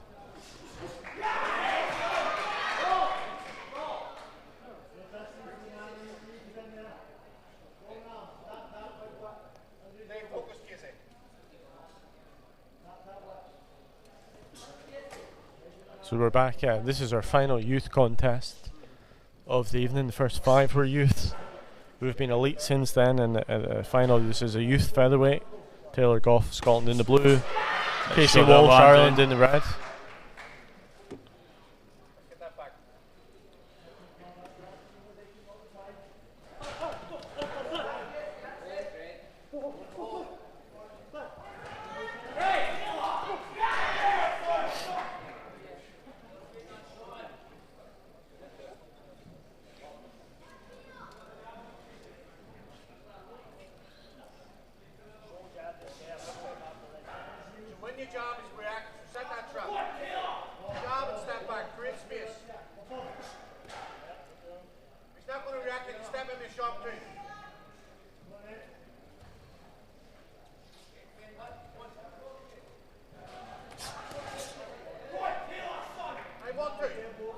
Great movement from Taylor there as he picks his shots very nicely. Referee Mr. John Smith keeping an eye. What's going on? Hi to Sonny McCormick, handbell shot.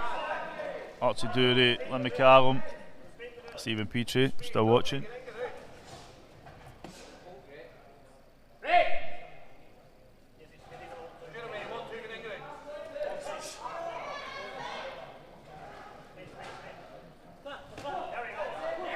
Nice work there from Casey Walsh.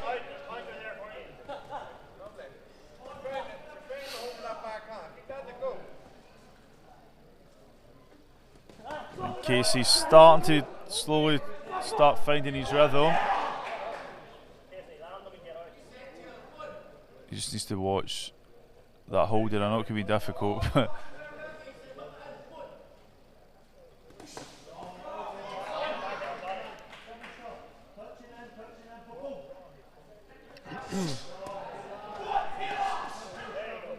right hands from both boxers there.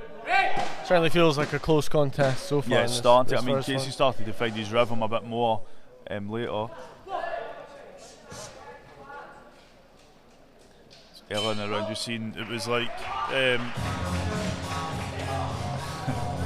in the round it was Taylor was the one that was sort of hunting down Casey towards the end there. It was, I think he was finding it a bit difficult to keep his rhythm up. So Casey did switch the pace a bit. He was finding more success later in the round. Great first opening round to bout number 11. Yeah. I've just got one question. Are you Jack or are you Victor? Oh, I know. Which one's which? I'm Isa. That's what my mates call me sometimes. Like, oh, Jamie, shut up, Isa.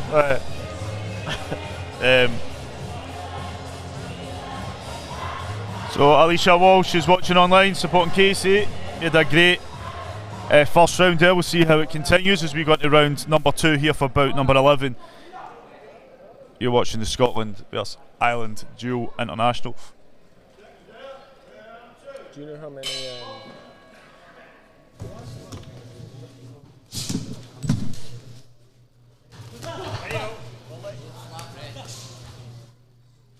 open every time for that right hand kissing. Lock him. Punish him again, man. 1-2. Extra shot, 1-2.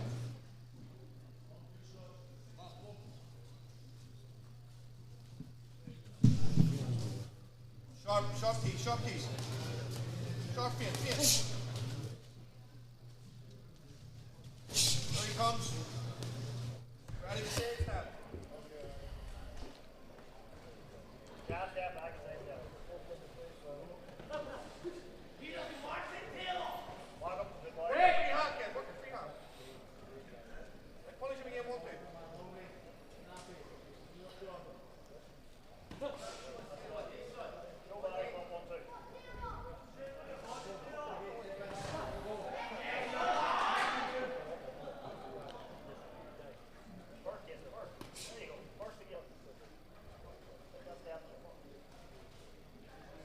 I mean, Casey definitely starting to find his rhythm.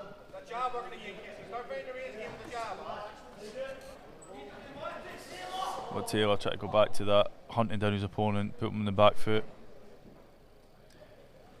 We're getting a point deducted now for holding. There was numerous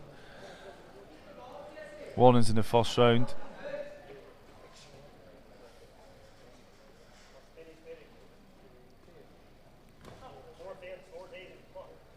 And I think if Casey was like this, I know he's still holding, but if he seems to be a bit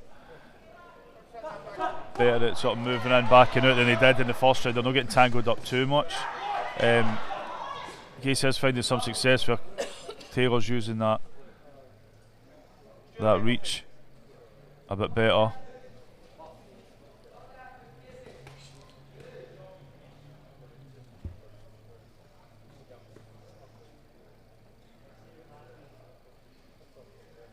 Pretty much every contest, I think you just can't take your eyes off, even when there's and it's even so often the ones that are less action-packed are the ones you become more transfixed in, because it just feels like every punch is so important, and these two here, they're really picking their shots, and there we go. Taylor just flies in now and unloads in Casey. Casey's got his guard up.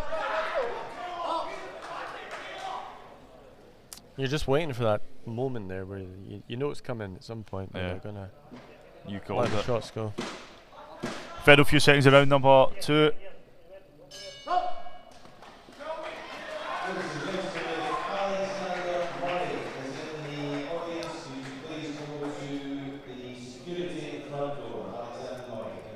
So he's getting kicked out. Maybe his wallet or something. It looks like Willie Limon's a way to get it. He's off. That's not Alexander Murray. So we get one more round left. I still think this is close. Yeah. As a lot of the bouts have been. I think we've called a few of them, especially the earlier bouts. We're close. We have 2 more bouts after this, Lennon, Mulligan and Clepson dos Santos, and then Luke Bibby and Anthony Nathi. Here we go, round number 3, or bout number 11. Taylor Goff and Casey Walsh.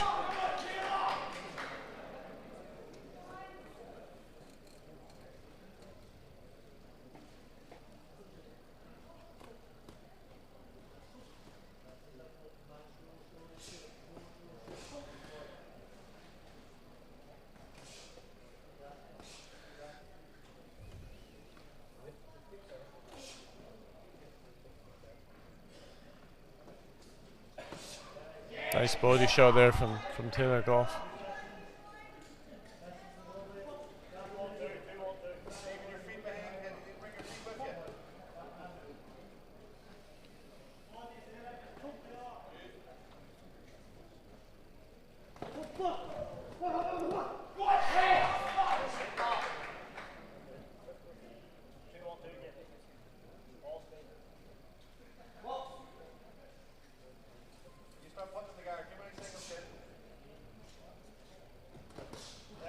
Nice work there from Casey. Taylor looks to respond. He's got great head movement, Taylor has. Yeah. Both two really good young boxers though. Yeah. You know, Casey Walsh, you can tell a lot of talent there as well.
Casey's just finding it a bit hard to get that reach and to land.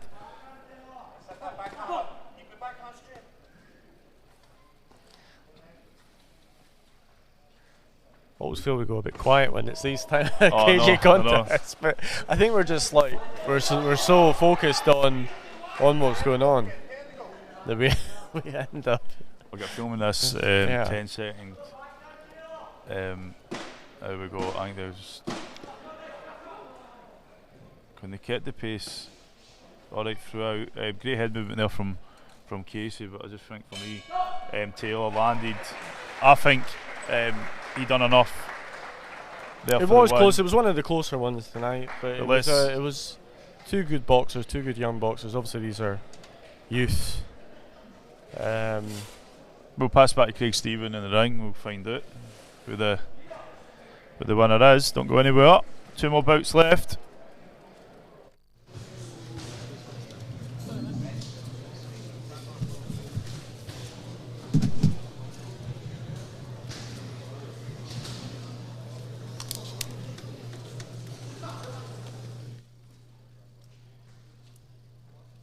Ladies and gentlemen, it's obviously this evening, and this one is no different. Please show your appreciation. Both of our boxers in the ring.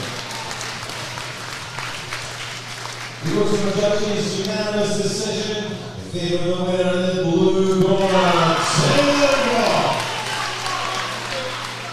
And ladies and gentlemen, it takes to appreciation round from Ireland as it is for Casey Walsh.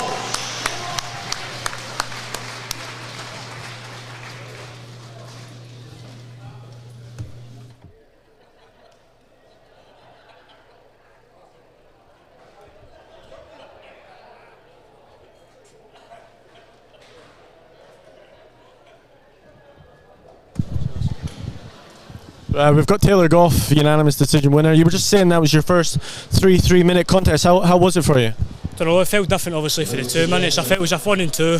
I was able to pace myself a bit more, and then towards the third round I felt as if I didn't have as much energy. I had to dig a little bit, you know what I mean, more deep. But apart from that, it was good. A lot more time to do my own work, and it was good.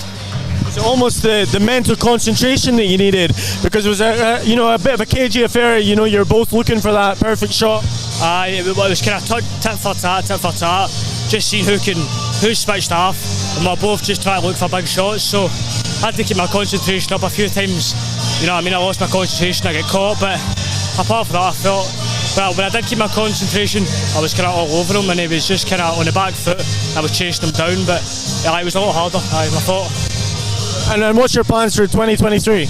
Well, I've got France next week, so I'm leaving next Thursday for a training camp and a dual match at the end of it, so and the Europeans hopefully, so just coming for anything really, anything's coming up. Well done tonight, Taylor. Look forward to seeing more of you. Cheers.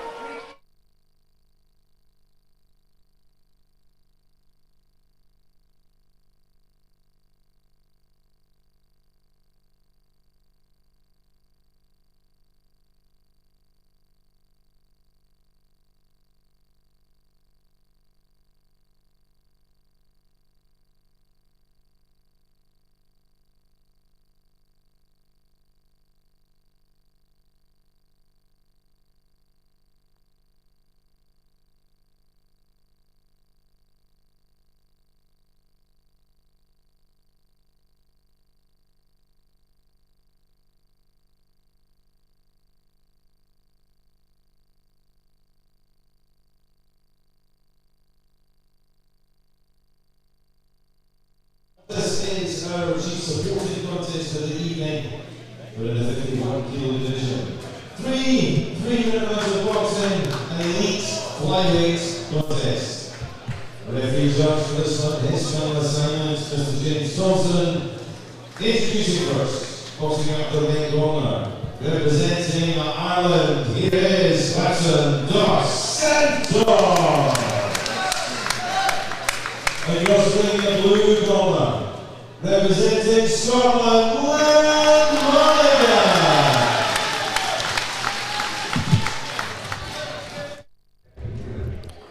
This is bout number 12, Lennon Mulligan from Scotland, and Clipson dos Santos representing Ireland. This is the bout was probably most anticipating tonight. 2 Commonwealth Games boxers, both competed in Birmingham last year in the flyweight category, both of them getting to the quarterfinals of that competition.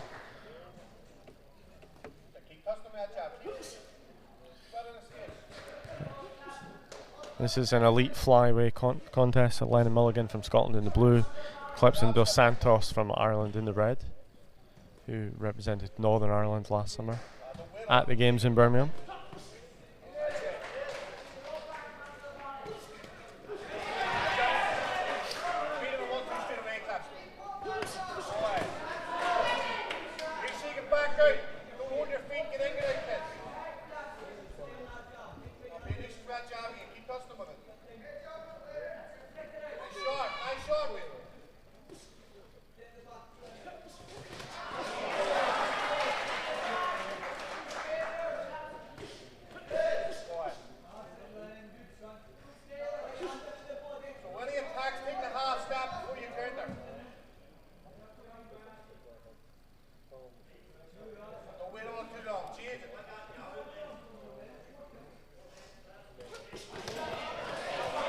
Nice right hand there from Lennon.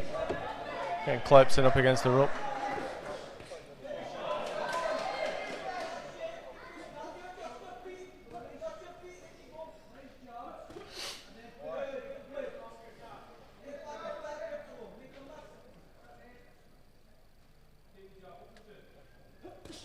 Lennon did go up to 54 kilos at the end of last year for an international, but it was just a temporary measure. He is back down at his regular weight of 51 kilos.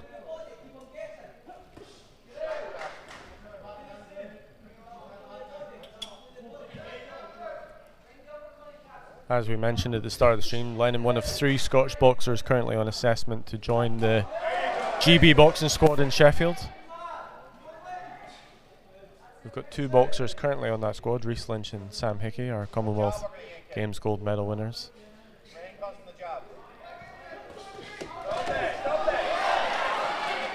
Great unloading there from Lennon, but oh, nice right hand there from Lennon.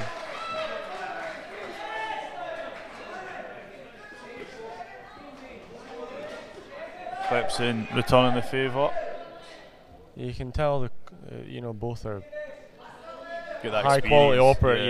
Yeah, they're both young, but you can tell the quality's there. Nice right hand there from Clipson. And there he drew Lennon in. Lennon falling short a couple of times, and Clipson getting him with the counter. And here comes the belt. So, yeah. We were saying at the start of the stream, if anyone who wasn't there,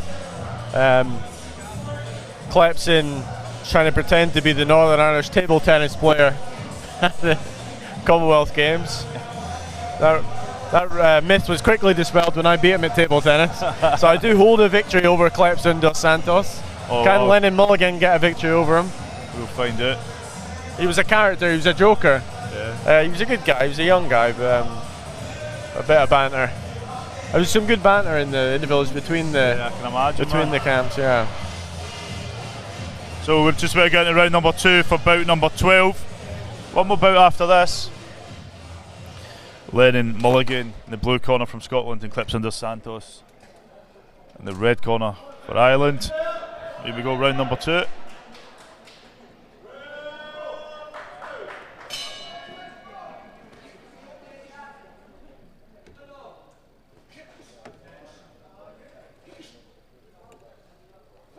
This is our penultimate contest of the evening. Just one more to go.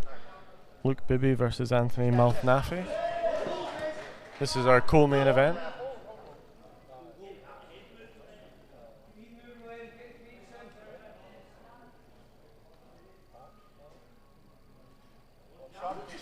He's a tricky character to nail down, Clepson, isn't he? He leans right back. He's able to, even when Lennon I think thinks he's got his feet in position, Clepson's able to avoid a lot of these punches.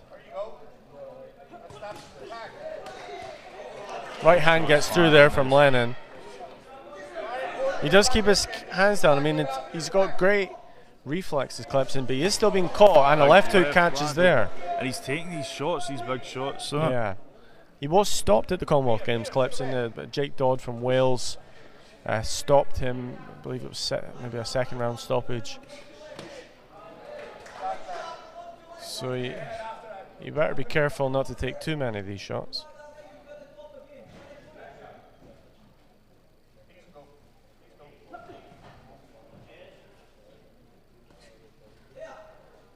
Lennon going out in the quarters to the eventual gold medal winner, Amit Pangal from India, unbelievably good operator. Yeah, he was. He's a World Championship silver medalist, Amit. He's got a lot of pedigree.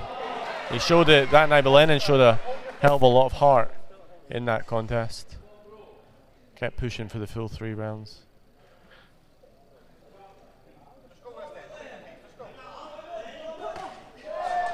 There was only 2 male World Championship medalists in that competition, the Commonwealth Games, and Lennon drew one of them.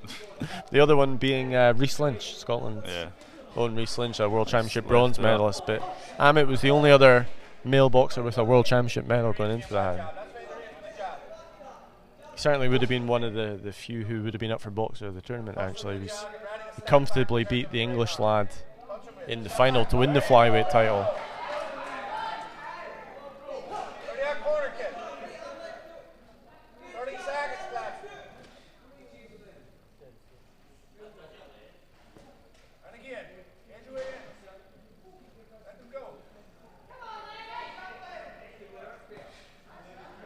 I think Lennon's landed the better shots. I think so.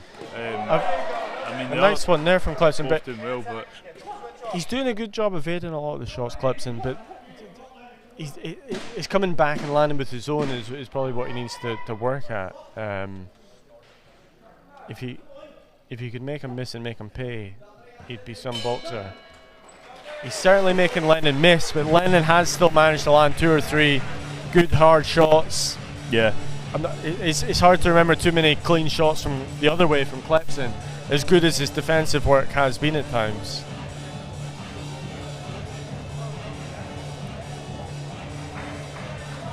And he does keep his hands down a lot.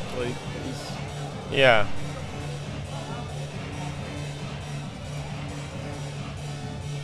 So we got one more round to go. This bout. A similar sort of style to what we saw with Sonny Kerr earlier, but I think the difference with Sonny was he was able to land a lot more shots his own way, as well as making the opponent miss. Yeah.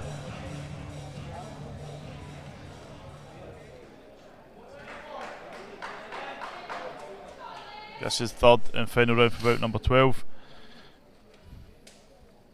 Lennon Mulligan and Clepson dos Santos.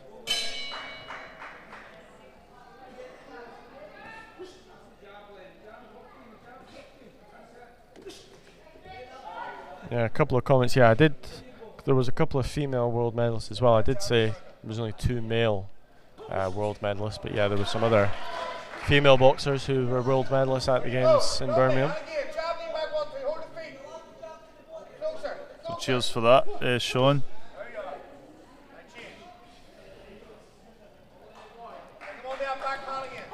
Nice right hand there from Lennon.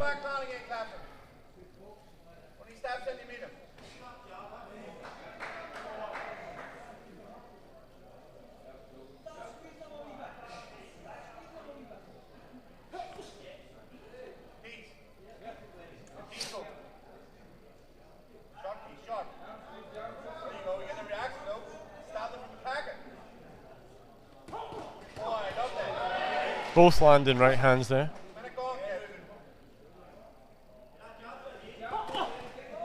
bit more aggressive now from Clepson. He's the one leading with the shots. Lennon just waiting.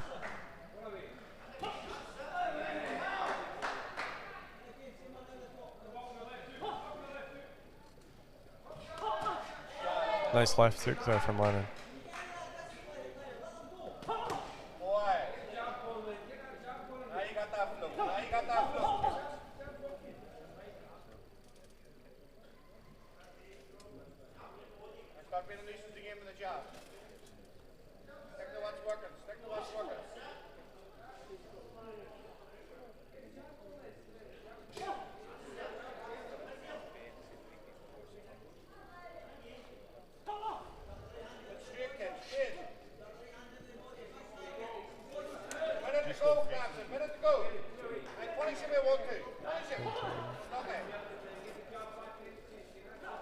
This is our third and final round of this elite flyweight contest between two Commonwealth Games quarterfinalists.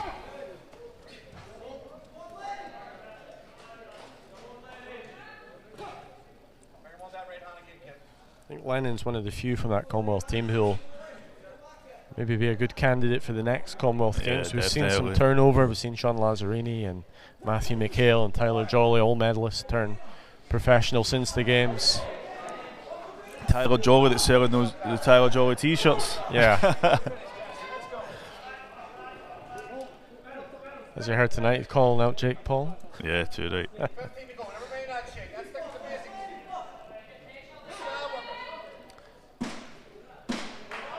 We go closing moments to this bout now.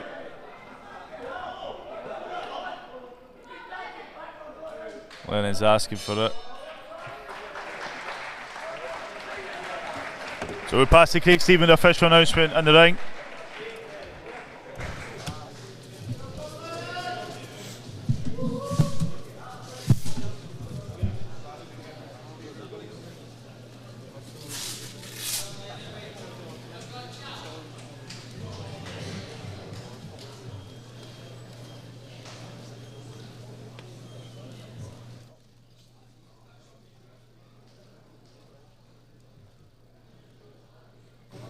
Ladies and gentlemen, as always here this evening, would you please show your appreciation for both our boxers in the ring. We go to our judges' score totals to have a unanimous decision. The winner in the blue corner, Light-Welterweight. And please, ladies and gentlemen, the appreciation man from Holy Trinity, Clepson dos Santos. Lennon Mulligan, how does it feel to get the victory? Brilliant, good fight. I had a kind of bout in iron before, and he got a decision, which was close. Thought I nicked it, but he got it that time, and then there, schooled him. He's a really tricky, slippery character. You know, he's hard to nail down with his shots and get catch clean, but you managed to do it consistently. He's tricky, he's there, but if you just focus on the jab, and he'll tire late. And the last round I just boxed off a jab. It's kind of easy the last round. Tricky, but tricky guy, you need to think a lot. You've got to keep your composure almost. You stop yourself from getting frustrated. You can't go at the end there when he was trying to no look and that, he was beat. And I would just say let's do this, and if you want to be smart. Obviously he's a Commonwealth Games quarter-finalist like yourself, so it's a good victory to get. What's your plans now for 2023? You obviously had the Games experience last year. What is your aims? We go to Lithuania next week, gold there, and then if we go to the Worlds, gold there. Just want to take everybody out, take no prisoners this year. And looking further ahead, would you like to aim for another Commonwealth Games, maybe 2026? Is that on your mind as well? Yeah, that's the plan right now. Aim for 2026, and then gold there. Make up for last year. Well, great performance tonight, Lennon. Well done. Cheers, mate. Cheers.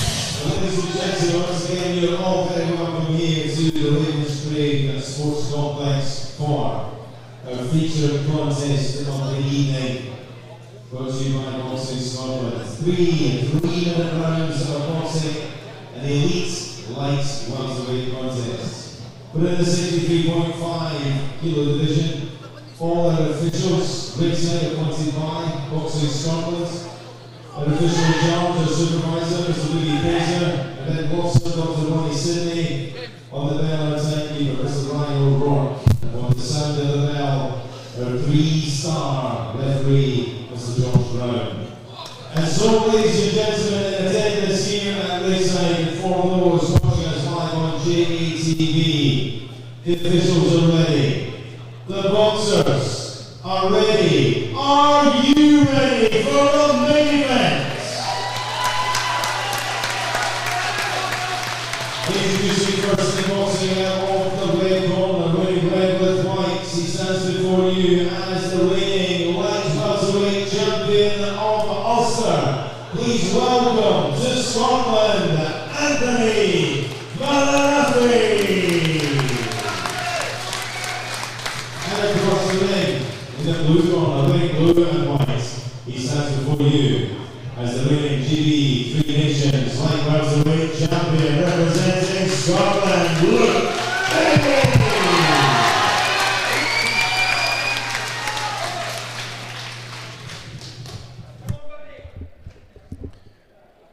So we go, main event of this evening. Both boxers have waited all week really for this. Yeah, no, looking forward to this one. Luke, a very, very good operator, reigning British champion at light welterweight, won that title down in Cardiff last year, currently on assessment to potentially join the GB boxing squad in Sheffield as a full-time member. As you can see straight away, a southpaw, and no, he's a very, very good operator, so looking forward to this one. We obviously don't know a lot about Anthony Manafi, but we just heard reigning Ulster champion, so he's obviously got a good pedigree as well.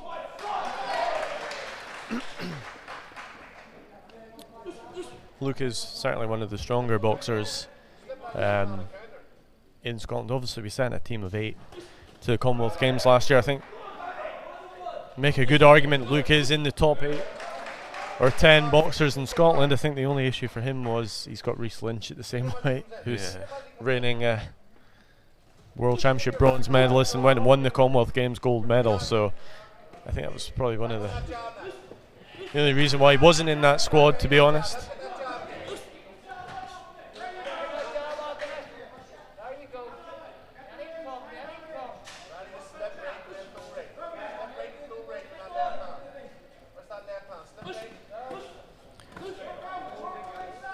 So for those of you from Scotland, we'll be back tomorrow morning for the Golden Gloves Youth and Elite Championships as it continues from 11 o'clock tomorrow morning. It'll be on Boxing Scotland's official YouTube channel.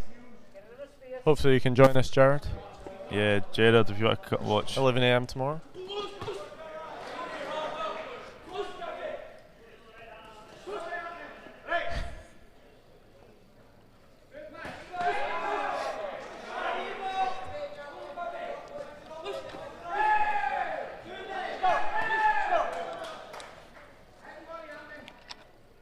And you've heard some of the boxers talk about it throughout the evening in the interviews, but Scotland taking a squad of elite boxers to Lithuania next week for the Sokaias tournament, and then also taking a group of youth and junior boxers to France, where there'll be a dual international in France as well as a training camp in France.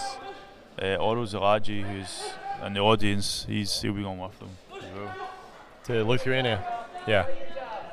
I think he was scheduled to have a bout for you, but they just couldn't find him. Yeah, there was a couple other trying to get on the show. Alex Arthur Jr. was one I was really looking forward to seeing, son of the former world champion Alex Arthur. His opponent pulled out late notice. Robert McNulty was also trying to get on the show, reigning Scottish light heavyweight champion, but that also fell through. Nice right hand there from Anthony Manafi. Actually caught Luke coming in.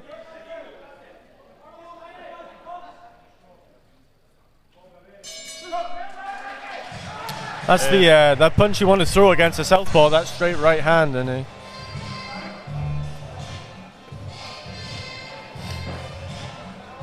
so obviously it's 12-0 right now to Scotland on the night. This is the final contest of the evening. So no pressure on Luke. Yeah. If Anthony goes back, the only I'm sure that's an added motivation for Anthony. But you said earlier Scotland when they went to Ireland, it was the opposite. We took a squad in May last year, and it was 8-0 to Ireland over there. I think that was a Northern Ireland team. So it does go both ways. I think the Scots were unhappy about a couple of the results that way. Lennon obviously saying he boxed Clepson dos Santos last year in that duel. Yeah. Clepson got the decision over in Ireland, Lennon getting the decision tonight. So we go round number 2, bout number 13. I do feel looking back at that last one, Lennon for me won that, I think. Yeah. Clepson did very well defensively at times, but there was only one person landing the better, cleaner shots really consistently, and that for me was Lennon.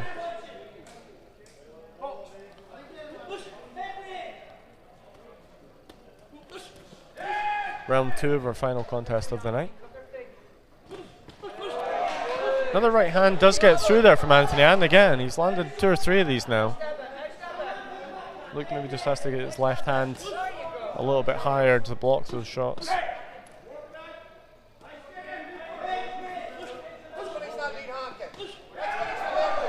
Luke Bibby boxing out of the Perth Railway Boxing Club in Perth. Great left hand there from Luke.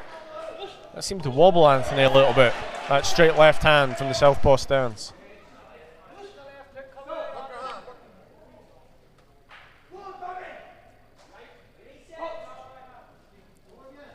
Got our most senior official in the ring for this final contest, 3-star IBA referee, Mr. George Brown.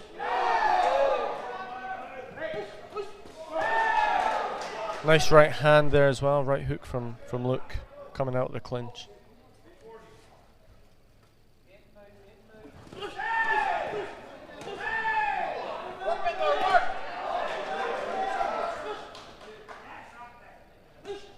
Nice jab from Luke as well.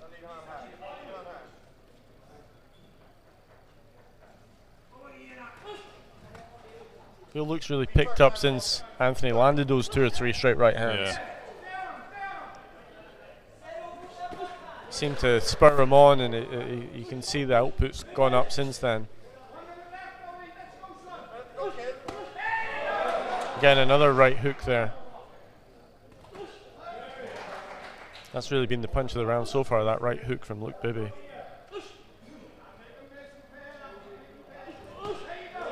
Nice left uppercut to the body there from Luke, gets through when they're in close.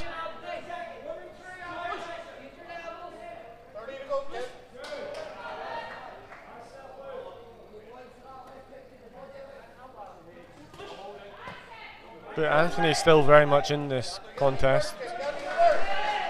Thrown some good shots so far as well.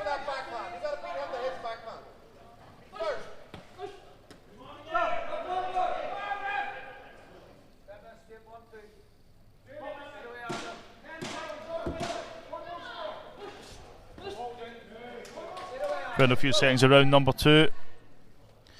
Luke Bibby and Anthony Mullen. Got one more round left, final round of the final bout of this evening.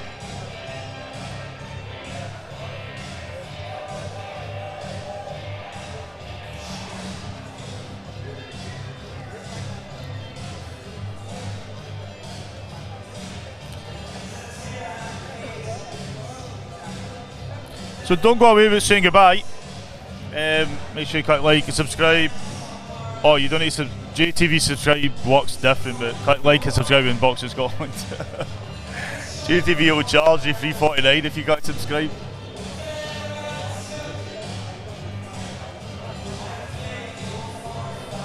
One more round left.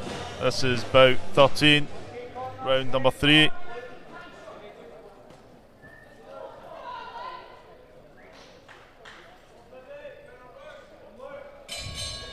And here we go. Final round of the bout, final round of the night, final round of the day. We've had a full day of boxing. This has been here for 11 a.m. Yeah, we've been I got here at 7:30 a.m. Wow. I did go back to the hotel in between, to be honest, but yeah, it's been a long day of boxing. Back tomorrow from 11 a.m. live on Boxing Scotland official YouTube channel. Will be streamed for free tomorrow, the Youth and Elite Golden Gloves Championships. Yep. I think we've given value for money tonight, £1.99. It's got you 13 cracking contests. Where's Gerard wants a refund? No refunds, unfortunately. Aye. But I don't think you can argue with the price.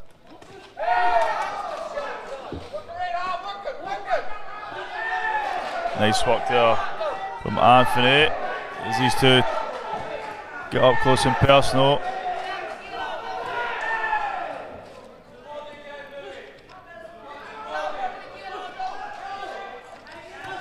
Wolf. Right hook from Luke again. They both landed there, but look at the last one and just... it was that right hook again from Luke. Anthony gets through with a right hand that time though. I think we're going to see an exciting close to this. Oh, this is brilliant. Luke does like to stand and trade at times. He's not afraid to Simon Smith stand and let the punches go. Stand in the pocket. I think you might see this in the final minute or so.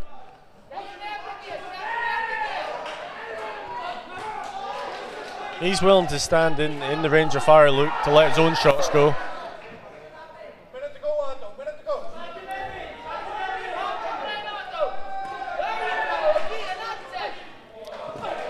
Both boxers landing, but it's that right hook again from Luke. Seems to be the biggest punch of this contest. Right hand from Anthony. They're both landing. Luke trying to close the show.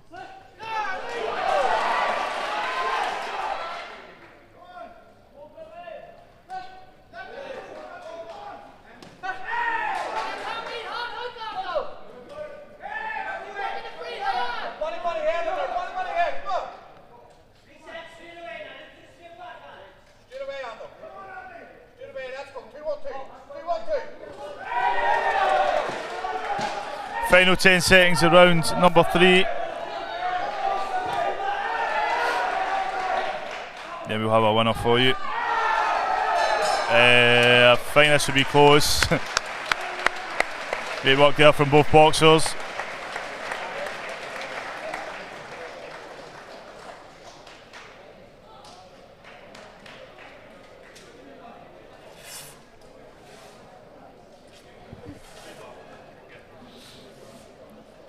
I think both of them could be happy with that performance, regardless how this one goes. We'll pass back Craig Stephen for the final announcement of this evening.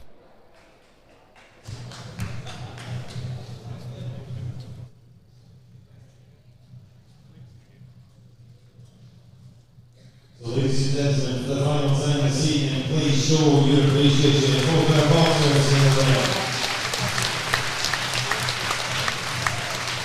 We go to our judges ringside who score by unanimous decision, the winner in the blue corner,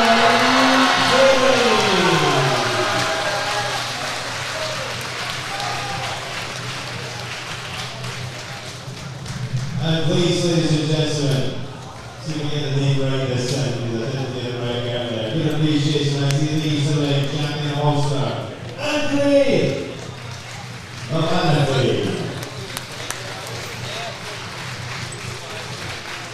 So thank you so much, ladies and gentlemen, of the Hands Boxing Scotland, Craig and the team for supporting our boxers. We hope you have a great time. We're back tomorrow, 11 a.m. first bell for day 2 of the prelims, elites and youth. If you want to join us, you're more than welcome.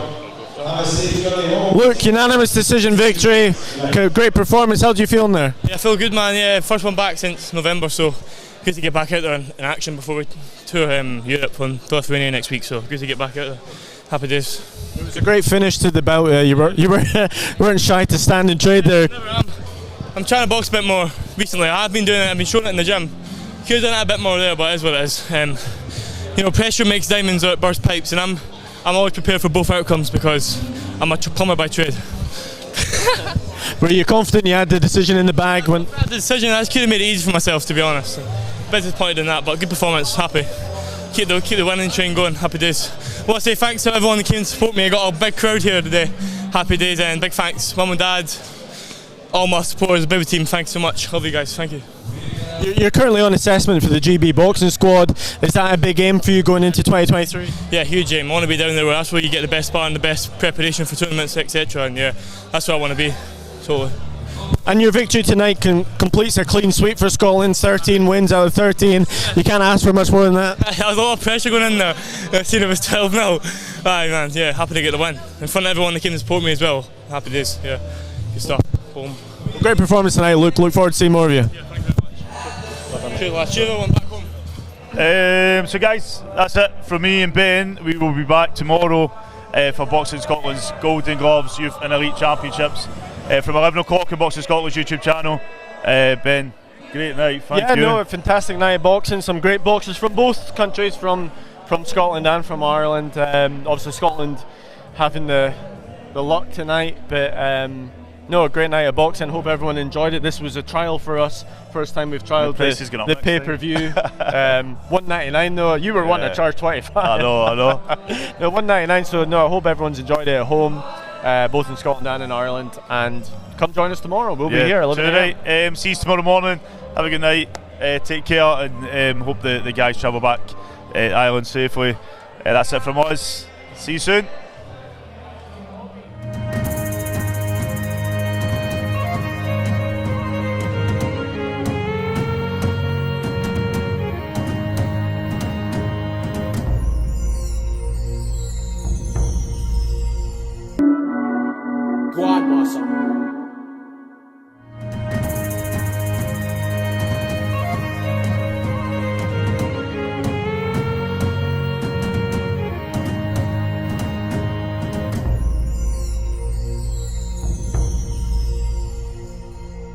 Ladies and gentlemen, welcome to the Marriott Glasgow, and a very warm welcome to JATV Live's inaugural Scottish Boxer of the Year Awards here for 2022. This is the brainchild of Jamie O'Neill from JATV, and this was originally scheduled for the autumn of 2020, but the global pandemic put paid to that. So here we are. And tonight is a culmination of a year's work that has seen over 1,000 nominations submitted, over 15 categories. Over the evening, we will recognise the nominees, we'll celebrate the winners, who our judges have painstakingly debated over. One thing we have learned is that every single one of these nominations is as important as the other. And there's no award show in the world that could truly reflect the amazing work which happens every day in every boxing gym around Scotland. This weekend sees the start of this year's Boxing Scotland Development Championships, the novices. It returns, and it's absolutely fantastic to think that some young boxers are stepping into the ring competitively for the very first time. And for them, their careers are only just beginning. For a wee country, Scotland punches hard. From each of these novices all the way to the top, the likes of Edinburgh Men, Johnny Hill and Tansy Lee, to Benny Lynch, to Jackie Patterson, to Dick McTaggart, MBE, the greatest boxer never to turn professional. Still, he became a world champion in 1956 when he won Olympic gold. 1966 brought us Walter McGowan. The 70s, Ken Buchanan and Jim Watt. In 1984, Edinburgh Man Murray Sutherland. He became the IBF 154-pound world champion. Murray emigrated to Canada, but he's still a Scotsman. The 90s gave us Pat Clinton and Paul Weir. The new millennium brought Scott Harrison, Alex Arthur, and 3-weight world champion Ricky Burns. And in May 2021, Josh Taylor became the first Scot and only the 6th boxer worldwide to become the undisputed champion of the world in the 4-belt era. Yes, Scottish boxing. It tells a beautiful story, and it's really those stories that we're hoping to celebrate here tonight.